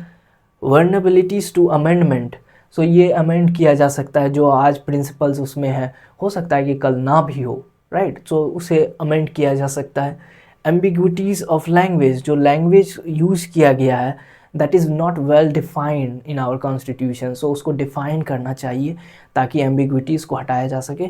So challenges of implementations, so implementations में जो भी आइडियाज़ लिखे गए हैं जैसे जस्टिस है, इक्वालिटी है, हम सब का सोसाइटी में देख सकते हैं अभी भी इक्वालिटी डिस्क्रिमिनेशंस हो रहे हैं, दैट इज़ डिस्क्रिमिनेशंस हो रहे हैं इन अ सेंस कह सकते हैं। फिर उसके बाद डिपेंडेंसी ऑन पॉलिटिकल विल, जो भी इम्पॉर्टेंट डिसीजंस होते हैं, यदि पॉलिटिकल विल ना हो तो उसे कंप्लीट नहीं किया जा सकता, राइट। सो उसमें भी जो भी आइडियाज़ हैं, यदि पॉलिटिकल विल अपना अच्छे डायरेक्शंस में नहीं लेते हैं तो they can hamper the growth of nation, और पीपल को थोड़ा डैमेज कर सकते हैं। That is there political will होना बहुत ही ज़रूरी है। सो लेट्स ट्राई टू सी क्या क्या सोल्यूशन हो सकता है। ये सब तो प्रॉब्लम्स है, तो कुछ वे फॉरवर्ड आपको देना होगा, ताकि बताना होगा कि further more what we have to do, right. Let's try to see that raising its legal status, जो अभी नॉन जस्टिसिएबल इन नेचर है, उसे हम सब जस्टिसिएबल इन नेचर बनाना चाहिए, ताकि उसका जो भी टर्म्स हैं उसको हम सब इम्प्लीमेंट कर सके ग्राउंड लेवल पर। क्लैरिफाइंग एम्बिगुअस टर्म्स, सो जो भी टर्म्स दिए गए हैं यदि कॉन्स्टिट्यूशंस में ही इट्सेल्फ उसे अच्छा से डिफाइन कर दिया जाए तो जुडिशियल इंटरप्रिटेशंस में भी एक बहुत ही सलोहियत होगा, right. It's going to be easy one, right. Fostering public awareness and participation, so बहुत आदमी peoples are not aware about the terms even preambles of our constitution, so people को अवेयर करना होगा, उसे एजुकेट करना होगा related with this things. Proper implementation होना चाहिए, जो भी उसमें प्रिंसिपल्स दिए गए हैं उसे प्रॉपरली इम्प्लीमेंट होना चाहिए। Fostering global corporations, right. यहाँ पर जो फोस्टरिंग ग्लोबल कॉरपोरेशंस है कि कोई ऐसे प्रिंसिपल्स जहाँ पर बाहर देश में बहुत ही अच्छे हैं उसे हम सब इनकॉर्पोरेट कर सकते हैं, ताकि बेटर इम्प्लीमेंटेशंस हो सके। So that's about all the solutions you can provide it to the preamble of Indian constitutions. ना ये तो पूरा ओवरऑल हम सब preambles के बारे में जान चुके हैं। Let's try to solve 2 MCQs. So 2 MCQs आप देख सकते हैं। पहला है which phase open the preambles. So opens the, जब हम सब preamble को खोलते हैं तो पहला लाइन क्या है, that is we the people of India, या in the name of God this constitutions, Bharat माता की जय। So the answer is we the people of India, that is very easy. And यहाँ पर आप दूसरा देख सकते हैं, the preamble has inspired the judiciary to safeguard dash for all its citizens. So यहाँ पर पूछ रहा है कि जुडिशियली जो है सेफगार्ड किस चीज़ को करता है, जब प्रीएम्बल को देखता है तो inspire from preambles, right. So यहाँ पर ऑप्शन है fundamental rights, judicial freedom, political rights, all of the above. So हम सबका प्रीएम्बल में हर एक राइट्स को इंस्पायर्ड एंड सेफगार्ड किया गया है, तो all of the answer is your answer, right. So fundamental rights किस तरह से इक्वालिटी के बारे में बात किया गया है हमारे प्रीएम्बल्स में। रिलीजियस फ्रीडम है हम सबके पास, that is liberty of thoughts expressions, that is there. Political rights में आप जान सकते हैं कि जस्टिस के साथ साथ हम सबके पास डेमोक्रेटिक राइट्स भी हैं, so that is there. So all of this is the best suitable answer of this. So with this we end to this lecture. So thank you for watching it. Please do subscribe our channel. Thank you.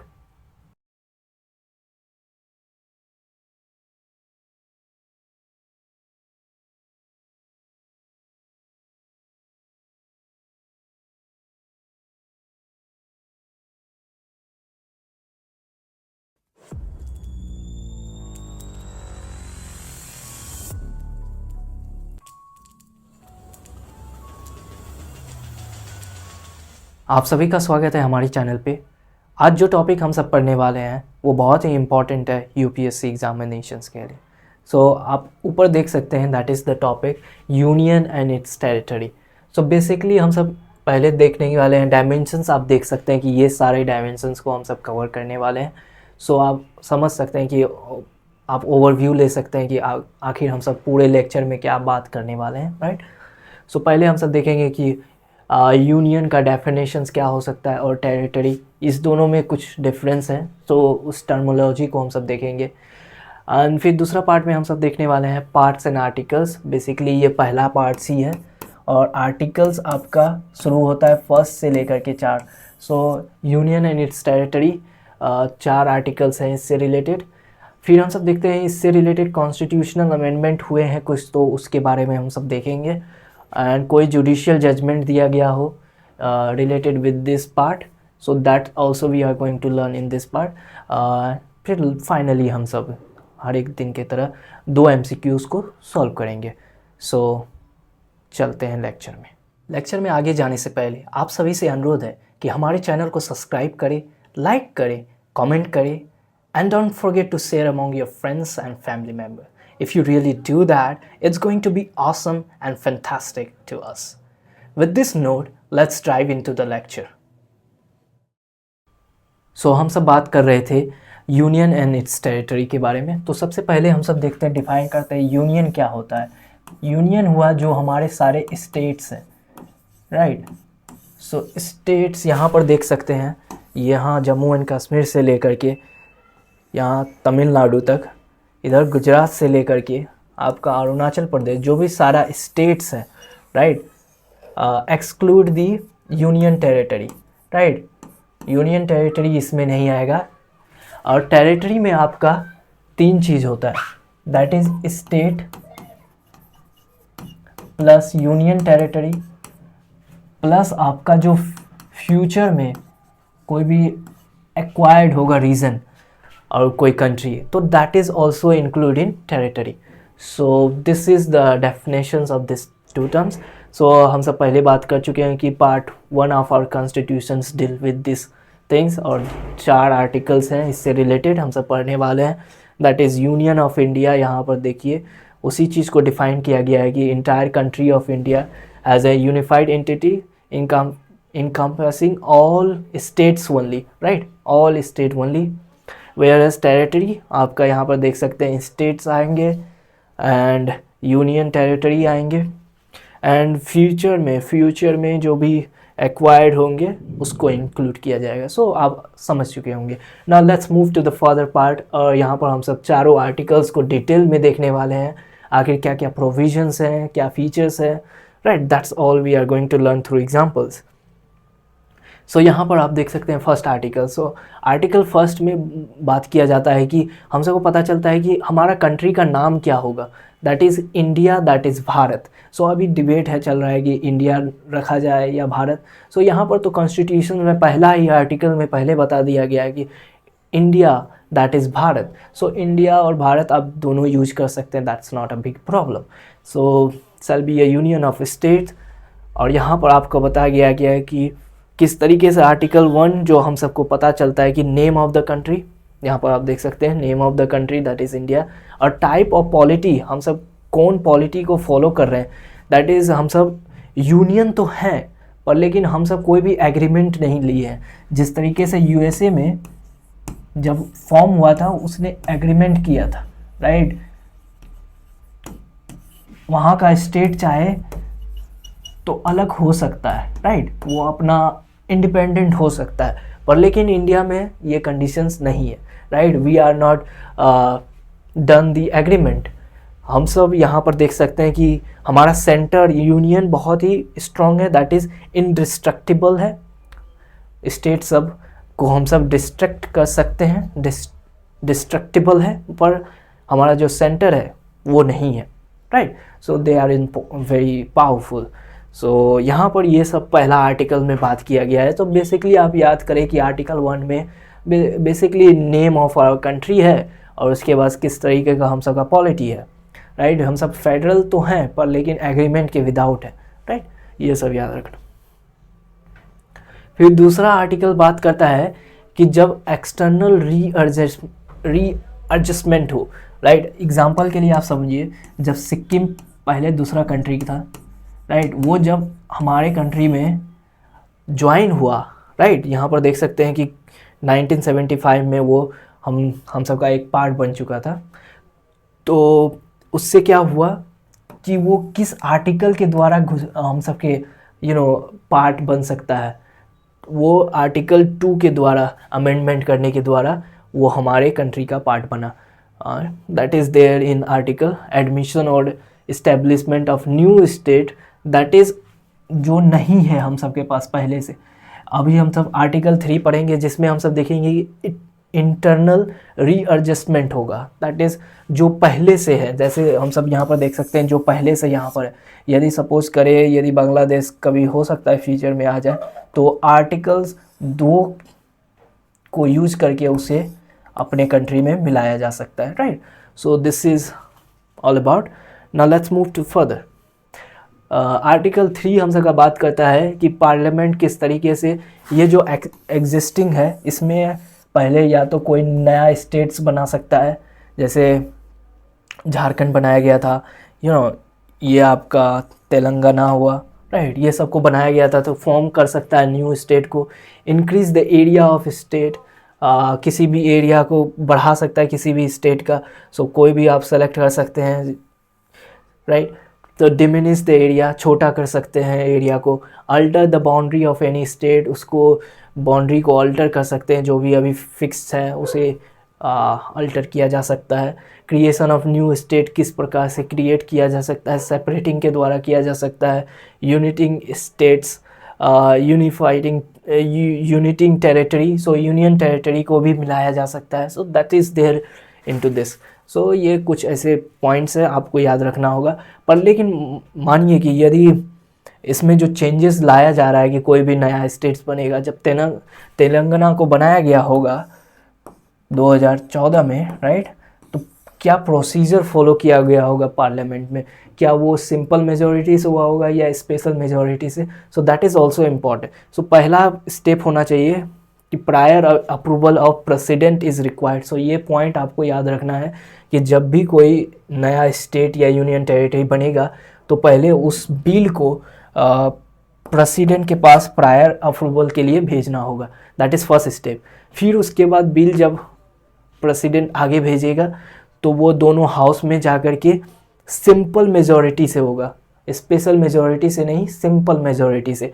और ये constitution में कोई amendment नहीं होगा, वो जो हम सब 368 आर्टिकल्स के अंडर नहीं होगा, ये simply without any constitutional amendment होगा। और जो भी चेंजेस आएंगे, क्या कि यहाँ पर आप समझ सकते हैं कि सिक्किम आया तो एक नया स्टेट आ चुका है, तो उसका नेम को इंट्रोड्यूस करते हैं हम सब एक लिस्ट में, दैट इज़ शेड्यूल्स, जो हम सब सीखेंगे। पहला शेड्यूल्स में हर एक स्टेट और यूनियन टेरिटरी का नाम लिखा हुआ है, सो दैट इज़ देयर। सो वहाँ पर थोड़ा चेंजेस करते हैं, पर लेकिन उसके लिए भी कोई कॉन्स्टिट्यूशनल अमेंडमेंट का कोई ज़रूरत नहीं है, right. So this is all about article 3। हम सब आर्टिकल 4 में वही पढ़ने वाले हैं कि जो भी चेंजेस 2 और 3 आर्टिकल्स में हो रहे हैं उसको हम सबको 4 आर्टिकल्स में चेंजेस दिखाना होगा। वो चेंजेस हमारे शेड्यूल्स 1 में रिफ्लेक्ट होंगे, that is the amendment of first and fourth schedules and the supplemental incident and consequential matters, right. So यहाँ पर बोल रहा है कि जो भी चेंजेस आर्टिकल 2 एंड 3 में लाया जाएगा, सो उसको हम सब फर्स्ट एंड फोर्थ शेड्यूल में, राइट, चेंजेस करेंगे। सो दिस इज़ ऑल अबाउट। और आर्टिकल 368 का यूज़ नहीं किया जाएगा यहाँ पर, ऑर्डिनरी लेजिस्लेटिव प्रोसेस होगा, सिंपल एक जैसे एक कोई बिल सिंपल लॉ एक्ट बन जाता है, right. And this is all about all the articles. So हम सब ने 1 से लेकर के 4 आर्टिकल्स पूरे डिटेल में देख चुका हूँ। सो this is all about. Let's अब इससे रिलेटेड कोई कॉन्स्टिट्यूशनल अमेंडमेंट हुआ है उससे उसको देख लेते हैं हम सब। सो इससे रिलेटेड एक कॉन्स्टिट्यूशनल अमेंडमेंट हुआ था, 7th amendment, constitutional amendment act 1956। सो इससे हम सब जानते हैं कि एक एक्ट आया था, स्टेट रीऑर्गेनाइजेशन एक्ट 1956। पहले हम सब जानते हैं कि जब कॉन्स्टिट्यूशन बना था तो 4 पार्ट में हमारे पूरे टेरिटरी डिफाइन थे, part A, part B, part C, part D, right. पर इस जब ये एक्ट आया तो रीऑर्गेनाइज किया गया स्टेट को under states and union territory, right. ये 2 पार्ट में डिवाइड किया गया, पहले 4 पार्ट में था, अब 2 पार्ट में। सो ये एक रिलेटेड था कॉन्स्टिट्यूशनल अमेंडमेंट से। अब हम सब जुडिशियल जजमेंट के बारे में देखें। सो आप देख सकते हैं कि जुडिशियल जजमेंट में हम सब का पहला है, 2 केस बेसिकली हम सब पढ़ने वाले हैं। एक है बेरुबारी यूनियन केस 1960 और दूसरा है state of West Bengal versus union of India 1963। So union and its territory से जुडिशियल जजमेंट में ये 2 केस है। सो इसको डिटेल में हम सब देखने वाले हैं। सो इस केस में बात किया गया था कि जब पाकिस्तान, यहाँ पर बेसिकली बांग्लादेश के बारे में बात किया गया, पर जब ये केस आया था तो पाकिस्तान का वो पार्ट था, तो वहाँ पर बोल रहा था कि जो नेहरू नून एग्रीमेंट हुआ था, क्या पार्लियामेंट से सीट्स कर सकता है, क्या टेरिटरी दे सकता है पाकिस्तान को। तो बोला गया था जुडिशियल जजमेंट के द्वारा कि नहीं, ऐसा नहीं हो सकता। यदि ऐसा करना भी है तो पहले आपको कॉन्स्टिट्यूशनल अमेंडमेंट लाना होगा, उसके बाद ही आप कर सकते हैं। तो सिंपल लेजिस्लेटिव प्रोसेस से आप नहीं जा सकते हैं। सो इसके लिए आपको कॉन्स्टिट्यूशनल अमेंडमेंट का ज़रूरत होगा, right, under article 368। So this case established that safeguarding Indian territory integrity is paramount, even though Parliament has power to alter state boundaries. So boundary तो कर सकते हैं, पर लेकिन जब देने का बात आएगा तो कॉन्स्टिट्यूशनल अमेंडमेंट, स्टेट का एसेंट भी बहुत ही ज़रूरी होगा। सो ये पहला केस था। दूसरा केस में बात किया गया था कि किस प्रकार से नेशनल डेवलपमेंट के लिए क्या सेंटर स्टेट का लैंड यूज़ कर सकता है कि नहीं। और जुडिशियल जजमेंट आया था यस किया जा सकता है, यदि वो नेशनल डेवलपमेंट के लिए यूज होने वाला है तो उसे यूज करना चाहिए, राइट। तो बेसिकली हम सब जानते हैं कि स्टेट के अंडर में लैंड आता है, दैट इज़ जो सब्जेक्ट है उससे रिलेटेड है। यहाँ पर कन्फ्लिक्ट ऑफ इंटरेस्ट था, पर लेकिन जुडिशियली ने बोला कि जब भी कोई भी यदि नेशनल डेवलपमेंट के रिलेटेड कोई प्रोजेक्ट होगा, यहाँ पर अंदाज दामोदर वैली कॉरपोरेशन प्रोजेक्ट, वहाँ पर दामोदर वैली बनाया जा रहा था, राइट, डैम, तो उससे रिलेटेड ही तभी डिबेट आया था, ये इश्यूज अराइज हुए थे। तो आप समझ सकते हैं कि जब नेशनल डेवलपमेंट एवब होगा तो लैंड यूज़ कर सकता है सेंटर। सो बेसिकली ये था पूरा लेक्चर में हम सब यूनियन एंड इट्स टेरिटरी के बारे में। सो आप फाइनली हम सब 2 MCQs देख लेते हैं सकते हैं। Which article of our constitution empowered parliament to alter the boundary of existing state। So existing state में आपका आ जाएगा दैट इज़ जो अभी बने हुए हैं, सो इंटरनल वाला part, that is not external, ठीक है। तो इंटरनल वाला में जब भी कोई चेंज होगा तो वो आर्टिकल 3 में होगा, और जो बाहर से जो एक्सटर्नल आएगा रीएडजस्टमेंट होगा दैट इज़ आर्टिकल 2 के द्वारा होगा। सो पहला बहुत ही सिंपल था। दूसरा देखते हैं, what is the role of the first schedule in the context of union and its territory. So पहला शेड्यूल में आखिर क्या बेसिकली बात किया जाता है, क्या मेंशन होता है, उसके बारे में आपसे पूछा जा रहा है। सो आप डायरेक्ट ऑप्शंस पढ़िए। It list the fundamental rights, no, fundamental rights से रिलेटेड नहीं है। It defines the powers of the judiciary, नहीं। It specified the names and boundaries of states and union territory. So ये सही है आपका, तो सी आंसर आपका सही है। तो फोर्थ भी, तब पर भी हम सब देख लेते हैं option. It outlines the procedure for amending the constitution. So basically हम सब जानते हैं कि 368 आर्टिकल्स में बताया गया किस तरीके का प्रोसीजर्स होगा, तो ये तो गलत है। So option C is right. So this is all about. So thank you for watching it. Please do subscribe our channel. Thank you.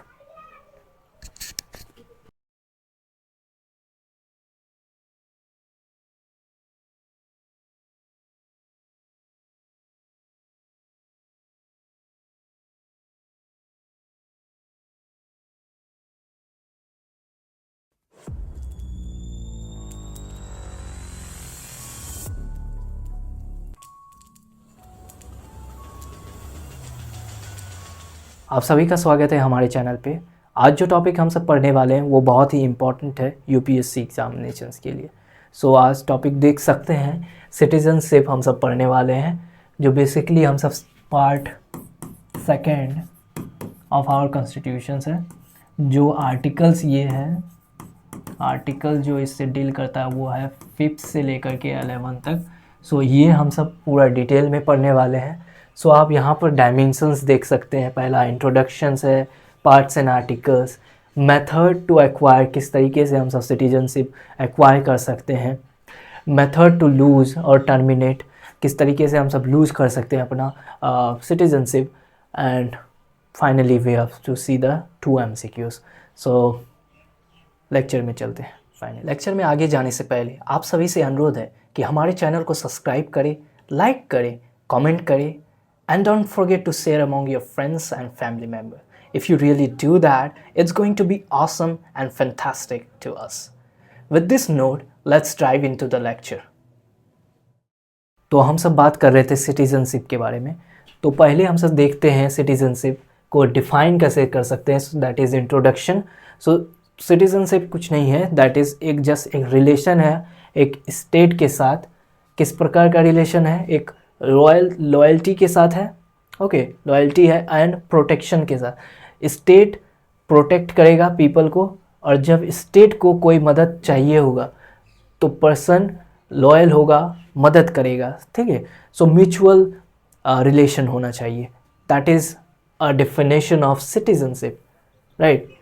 और यहाँ पर हम सब बात किए थे कि किस तरीके से हमारे कॉन्स्टिट्यूशन में पार्ट 2 में बात किया गया है, आर्टिकल 5 से लेकर के 11 तक, राइट। और जब ये सिटीज़न से रिलेटेड जो भी आर्टिकल्स हैं, हम सब जानते हैं कि दो समय पर एक हुआ था नवंबर 26, 1947 में, और एक हुआ था जनवरी 26, 1950 में। ये दो समय में कुछ पार्ट्स और प्रोविजंस अलग अलग इम्प्लीमेंट हुए थे, इनेक्ट हुए थे, राइट। तो पर लेकिन जो सिटीजनशिप का है वो हम सब का नवंबर में ही आ चुका था, राइट। वो जनवरी में नहीं, वो नवंबर में ही आ गया, ताकि बहुत ही इम्पोर्टेंट था, क्योंकि हर एक पीपल को इनकॉर्पोरेट करना था जितना जल्दी हो सके। पार्टीशन भी हो चुका था उसी समय में, तो दैट्स वेरी इम्पोर्टेंट। तो एंड आप इंट्रोडक्शन में समझ चुके हैं क्या क्या होना चाहिए। Let's move to the parts and articles. So हम सब उसको डिटेल में देखते हैं किस तरीके से। ना 5th आर्टिकल में बात किया जा रहा है कि जब सिटीजनशिप देना होगा, ठीक है, तो कमेंसमेंट ऑफ द कॉन्स्टिट्यूशन के समय में तो किस किस को सिटीजनशिप मिलेगा, right. So citizenship on commencement of the constitutions, जो भी डोमिसाइल थे, जो भी वहाँ पर इंडिया में बॉर्न हुए थे, उस सब को मिल गया था सिटीजनशिप। सो ये आर्टिकल में सिर्फ वही बताया जा रहा है कि जब कॉन्स्टिट्यूशन इनेक्ट हुआ था, जब आया था, तो कौन कौन सिटीजनशिप एक्वायर कर सकते थे। So that is there. And फिर अगला आर्टिकल में देखते हैं। आर्टिकल 6 में बात किया जा रहा है, जब पाकिस्तान से, सपोज़ कीजिए ये आपका इंडिया है, ये पाकिस्तान है, तो जब पाकिस्तान से कोई माइग्रेट होकर के इंडिया में आया था, तो क्या प्रोसीजर फॉलो करना होगा टू गेट द सिटीजनशिप। तो आर्टिकल 6 में बात किया जाता है उसके बारे में। यदि जुलाई 19 से लेकर 1949 में आ गया था यदि इंडिया में, तो उसे डायरेक्टली उसे सिटीजनशिप मिल चुका था। सो that is talk about in article 6। अब यदि फर्दर देखते हैं आर्टिकल 7 में, ये बताया जा रहा है कि किस प्रकार से, देखिए यहाँ पर आपका ये सपोज कीजिए इंडिया है, ये पाकिस्तान है। पहले इंडिया में कोई आदमी था, वो पहले पाकिस्तान में सोचा चले जाता, पर वहाँ पर कोई अलग कंडीशंस के कारण वो सोचा अब पाकिस्तान में ना रह के वो फिर से इंडिया में आ जाते हैं। तो उसके रिलेटेड किस तरीके से वो एक्वायर कर सकते हैं सिटीजनशिप, उसके बारे में यदि आपको जानना है तो वो आर्टिकल 7 को पढ़ना होगा। उससे रिलेटेड प्रोविजन, वो पर्सन किस तरीके से सिटीजनशिप ले सकता है इंडिया का। सो आर्टिकल 7 में उसके बारे में बात किया गया है। सो आर्टिकल 8 में बात किया गया है, जो ये इंडिया हुआ, राइट। सो इंडिया ये जो है और ये पूरा वर्ल्ड है, राइट। सो वर्ल्ड में कहीं भी इंडियन ओरिजिन के पीपल हैं, यदि उसके पापा दादा यदि कोई भी हैं, तो वो चाहे तो उस समय में सिटीजनशिप ले सकते थे। सो यहाँ पर आर्टिकल 7 में बात किया गया पर्सन ऑफ इंडियन ओरिजिन जो रिसाइड कर रहे हैं आउटसाइड इंडिया में, ठीक है। आउटसाइड इंडिया में यदि सिटीजनशिप लेना चाहते हैं तो ले सकते थे तभी के समय पर, right. Now let's move to the further article जो 9 में बात किया गया है। यदि कोई भी आदमी बाहर देश में जा कर के वहाँ का सिटीजनशिप ले लेता है, तो वो अब वहाँ इंडिया पे वो सिटीजनशिप अपना लॉस कर सकता है, क्योंकि हम सब डबल सिटीजनशिप फेवर नहीं करते हैं। सो आर्टिकल 9 में वही बताया गया है। और आर्टिकल 10 में बताया गया है कि पार्लियामेंट जो है इतना पावरफुल है यदि चाहे तो वो किसी का भी सिटीजनशिप छीन सकता है, पर वो तभी कर सकता है जब वो लॉ कोई लाएगा, right, that is there. So law ला के वो स्पेसिफिकली बताएगा कि किस तरीके से किसको सिटीजनशिप किस प्रोविजंस पर भी मिलेगा। So that is talk about in article 10।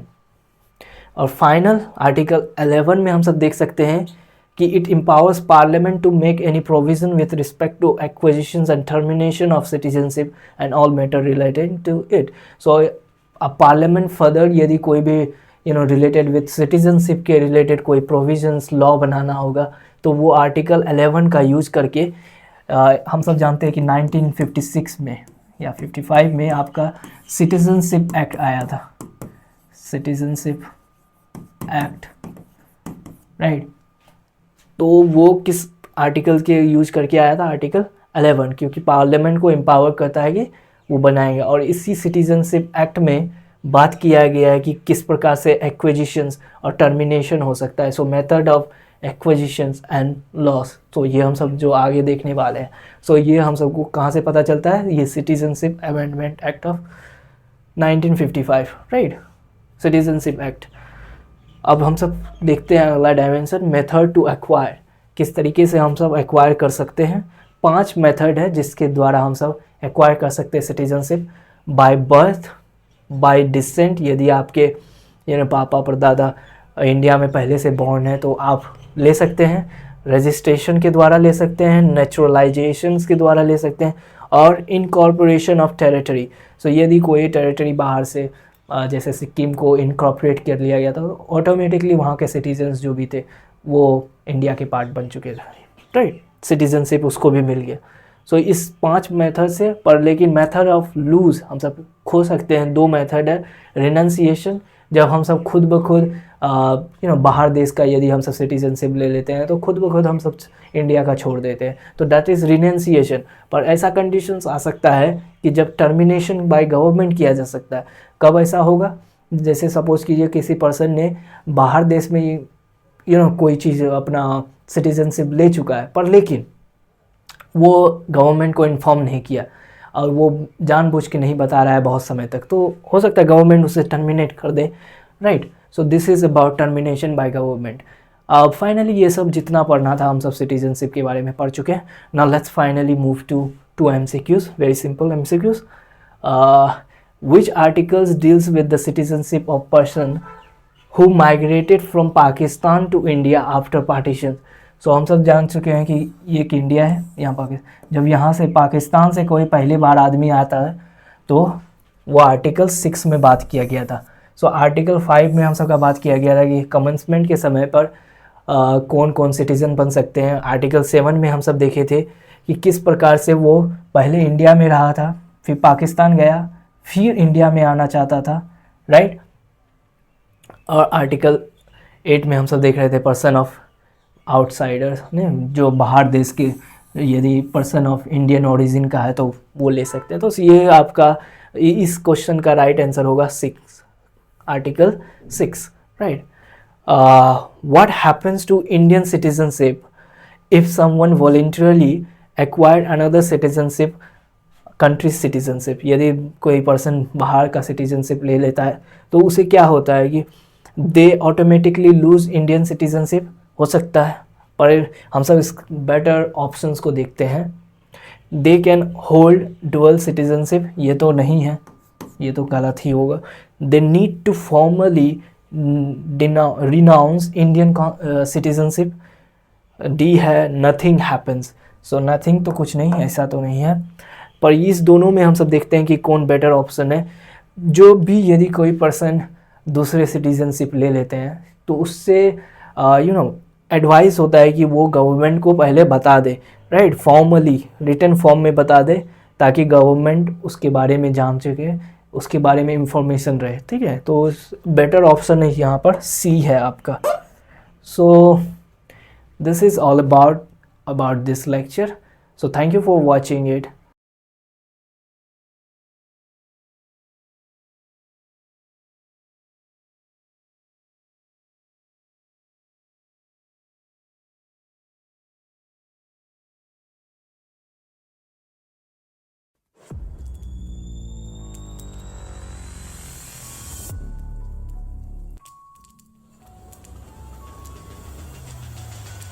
आप सभी का स्वागत है हमारे चैनल पे। आज जो हम सब टॉपिक पढ़ने वाले हैं वो हाईली डिबेटेबल टॉपिक है और बहुत ही इंपॉर्टेंट है यूपीएससी एग्जामिनेशंस के लिए। सो टॉपिक आप देख सकते हैं, that is citizenship amendment act, right, 2019। So this is your citizenship amendment act जो 2019 में आया था, राइट। इसमें पहले हम सब देखेंगे इंट्रोडक्शन, उसके बेसिक इंफॉर्मेशंस देखेंगे, फिर उसके बाद की फीचर्स देख लेंगे, फिर उसका कुछ प्रोविजंस जो सिग्निफिकेंट है एंड लिमिटेशंस जिसके कारण डिबेट छिड़ा है, एंड वे फॉरवर्ड क्या हम सब फर्दर कर सकते हैं ताकि इसको और अच्छा बनाया जा सके। सो this is just a introduction part. So let's move into the lecture.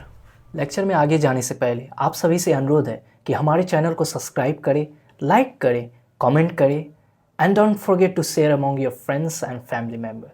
If you really do that, it's going to be awesome and fantastic to us. With this note, let's dive into the lecture. So हम सब बात कर रहे थे Citizenship Amendment Act 2019. So पहले हम सब इसका इंट्रोडक्शन देख लेते हैं। So इंट्रोडक्शन में क्या बात किया जा रहा है कि यहाँ पर सिटीजनशिप मिलेगा, राइट। पहले हम सब जानते थे कि जब कोई रजिस्ट्रेशन या नेचुरलाइजेशन प्रोसेस से 11 इयर्स के लिए था, पर लेकिन अब ये 6 साल में ही मिल जाएगा उसे सिटीजनशिप। 2014 से ये जो पहले रहा है, राइट, इंडिया में। पर लेकिन इसमें जो डिबेटेबल थिंग है कि यहाँ पर फास्ट ट्रैक तो मिलेगा सिटीजनशिप, पर लेकिन वहाँ पर एक्सक्लूड कर दिया जाएगा मुस्लिम को, right. Muslim will be excluded. पर यहाँ पर आप देख सकते हैं कि सब हिंदूज़ हैं, राइट, सिख हैं, बुद्धिस्ट है, जैन है, पारसीज़ हैं, क्रिश्चियंस है, राइट। पर कौन कौन देश से आ सकते हैं? सिर्फ 3 देश का नाम दिया गया है, बांग्लादेश है, अफ़गानिस्तान है, पाकिस्तान है। यदि 3 देश से यदि कोई इस रिलीजन के आते हैं तो उसे 6 साल में ही सिटीजनशिप मिल जाएगा। पर लेकिन इस मुस्लिम का इसमें प्रोविजंस नहीं है, पर लेकिन बेसिकली वो 11 साल का तब पर भी फॉलो करके आ सकते हैं। सो यहाँ पर रिलीजियस जो भी एक्सक्लूड किया गया है, दैट इज़ परसिक्यूट किया गया है, राइट, माइनॉरिटीज़ हैं, उसको यहाँ पर सिटीजनशिप देने का बात किया गया है, राइट। सो हम सब देखे थे कि सिटीजन्स एक्ट 1955 में किस तरीके से मेथड बताया गया कि यदि हम सब एक्वायर कर सकते हैं 5 तरीके से, और किस तरह से टर्मिनेट किया जा सकता है 2 तरीके से हम सबको पता है। So that is birth, descent, registration, naturalizations, and by incorporation of the territories into India. Now let's move to further. अब हम सब इस एक्ट का की फीचर्स के बारे में देख लेते हैं। सो पहला की फीचर्स आप देख सकते हैं यहाँ पर, एक्सपीडिटेड citizenship for minorities from specific countries. So 3 countries का जो हम सब नाम लिए थे, यहाँ पर यदि इंडिया है तो यहाँ पाकिस्तान, यहाँ आपका अफ़गानिस्तान और यहाँ पर बांग्लादेश, राइट। सो इस 3 कंट्री से यदि कोई रिलीजियस परसिक्यूटेड माइनॉरिटीज़ आते हैं तो उन्हें सिटीजनशिप मिलेगा। और यहाँ पर एक्सक्लूजन ऑफ मुस्लिम, सो मुस्लिम को नहीं मिलेगा। Reduce residential requirement for eligible immigrant, जो 11 इयर्स का था वो आप 6 इयर्स में ही मिल जाएंगे, सो रिड्यूस कर दिया गया है। Exemptions for certain north eastern state, so ये प्रोविजंस कुछ नॉर्थ ईस्टर्न स्टेट्स में नहीं इम्प्लाई करेंगे ताकि वहाँ पर बहुत ही इलीगल माइग्रेंट्स हैं, तो वहाँ पर इस चीज़ को इम्प्लीमेंट नहीं किया जाएगा। So cancellation of overseas citizens of India registrations, उस सिटीजन्स अमेंडमेंट एक्ट में कुछ ऐसे प्रोविजंस लिखे गए हैं जिससे बताया गया कि कुछ कारण से कैंसिलेशंस हो सकते हैं, that is also there, overseas citizens of India. So इसका रजिस्ट्रेशन को भी कैंसिलेशन कहा जाए। सो ये सब फीचर्स हैं। अब हम सब इसके इम्पोर्टेंस के बारे में देख लेते हैं। Protection of religious minorities, basically हम सब देख सकते हैं कि बस एक रिलीजन्स को इंक्लूड नहीं किया गया, पर लेकिन जो भी अदर रिलीजन्स है उसको इंक्लूड करके ये कहीं ना कहीं रिलीजियस माइनॉरिटी को प्रोटेक्शन दे रहा है। ना काउंटरिंग इलीगल इमिग्रेशंस, इससे क्या होगा कि जिसको मिल जाएगा हर एक को सर्टिफिकेट्स या जो भी प्रूफ मिल जाएगा, तो इससे हो सकता है बहुत ही कम हो सकता है इलीगल इमिग्रेशंस, जिसके कारण हम सब काउंटर कर सकते हैं strengthening India's Hindu identities. Basically यहाँ माना जा रहा है कि इससे हिंदू आइडेंटिटी बढ़ाया जा रहा है, राइट। ऑल्दो ये डिमेरिट बोल सकते हैं क्योंकि ये एक सेकुलर कंट्री है, पर लेकिन एज अ नेशन यदि हिंदू आइडेंटिटी को देखेंगे तो ये कहीं ना कहीं उसको स्ट्रेंथ करेगा, राइट। एंड नेशनल सिक्योरिटी के लिए भी थोड़ा अच्छा है, क्योंकि जब सबको जो भी इलीगल माइग्रेंट्स आ रहे थे उसके पास यदि प्रूफ नहीं होगा तो उसको अच्छे से टैकल किया जा सकता है। एंड तो नेशनल सिक्योरिटी के लिए भी बहुत ही इम्पॉर्टेंट है। फुलफिलिंग ह्यूमैनिटेरियन ऑब्लिगेशंस, सो ये एक ह्यूमनिज़म के लिए एक बहुत ही अच्छा स्टेप है। We are helping those who are in trouble, so that is there. ना अब हम सब इसका लिमिटेशंस पार्ट पे देखते हैं जिस पे डिबेट हो रहा है। हम सब जानते हैं वायलेशन ऑफ इक्वालिटी किस प्रकार से मुस्लिम को इंक्लूड नहीं किया गया है, ओके। अंडरमाइनिंग सेकुलरिज्म, हम सब सेकुलर कंट्री हैं, यदि रिलीजियस बेस पर देंगे तो दैट्स हैम्पर आवर जो वर्ल्ड व्यू है हम सब के विपरीत काम करेगा। That is impact on tribal community, हम सब जानते हैं कि किस प्रकार से नॉर्थ ईस्टर्न स्टेट में नहीं दिया गया है, उसके कारण इम्पैक्ट हो सकता है, राइट। फिर पोटेंशियल फॉर मिस यूज़, हम सब देखते हैं कि ये फास्ट ट्रैक है, राइट। ये फास्ट ट्रैक मेथड है जिसके कारण उसे किसी पर्सन को जो भी रिलीजियस माइनॉरिटीज़ में है उसको प्रोसिक्यूट किया जा रहा है, तो उसको प्रोसेस को उसको देखने के लिए मिसयूज़ हो सकता है, क्योंकि करप्शंस का एक लूप होल हो सकता है। करप्शन यहाँ पर आ सकता है, बोलेगा कि यदि तुम्हें फास्ट ट्रैक में इसमें आना है तो मुझे ये कुछ पैसा इस तरह से यदि इसको अच्छा से इम्प्लीमेंट नहीं किया गया तो ये सब प्रॉब्लम आ सकते हैं करप्शन से रिलेटेड। इम्प्लीमेंटेशन चैलेंजेस आएंगे ही, यदि स्ट्रॉन्ग पॉलिटिकल विल नहीं हुआ, यदि ब्यूरोक्रेटिक सेटअप अच्छा नहीं हुआ तो देन प्रॉब्लम्स आ सकते हैं। तो वे फॉरवर्ड और सॉल्यूशंस क्या हो सकते हैं इस सारे प्रॉब्लम्स के, तो जिस प्रकार से हम सब देख सकते हैं कि एक्सक्लूड किया गया है रिलीजन मुस्लिम को, सो यहाँ पर एड्रेसिंग रिलीजियस एक्सक्लूजन को किस तरीके से कर सकते हैं, फोकस ऑन परसिक्यूशन, ठीक है। परसिक्यूशन जिसका हो रहा है उस पर फोकस करना होगा, ना कि रिलीजन को। सो भले मुस्लिम हो या हिंदू हो, जिसका भी परसिक्यूशंस होगा उसको सिटीजनशिप मिल जाए, इस प्रकार से यदि प्रोविजंस किया जाए तो ये बहुत ही अच्छा होगा। दूसरा में देख सकते हैं इनहेंस ट्रांसपेरेंसी एंड अकाउंटेबिलिटीज़, हम सबको प्रोविजंस को कुछ स्पेसिफिकली बनाना होगा ताकि उससे ट्रांसपेरेंसी एंड अकाउंटेबिलिटी मेंशन या मेंटेन रखा जा सके। Decentralize and streamline the process, so जो भी हैं वहाँ के लोकल्स, सपोज करें यदि किसी एरिया में यदि रिलीजियस माइनॉरिटीज़ आते हैं तो वहाँ पर लोकल्स को भी ट्रेन करना होगा ताकि ये प्रोसेस बहुत ही स्मूथली कंडक्ट किया जा सके। Respect international obligations and principles, जो भी हमारे जो इंटरनेशनल प्रिंसिपल्स हैं जहाँ पर हम सब देख सकते हैं ये रिलीजियस बेसिस पर नहीं दिया जाता है रिफ्यूजी पर, लेकिन उसी तरीके से हम सबको रिलीजियस बेसिस पर हम सबको नहीं फोकस करके प्रोसिक्यूशंस के ट्रबल के फोकस पर देना होगा। Invest in data driven decision making, so जो भी हो हम सबको डिसीजंस डाटा एंड फैक्ट्स के अकॉर्डिंग ही लेना होगा, तो उस पर हम सबको इन्वेस्ट करना होगा। So this was all this about the topic citizenship, so hope you have understand it, so thank you for watching.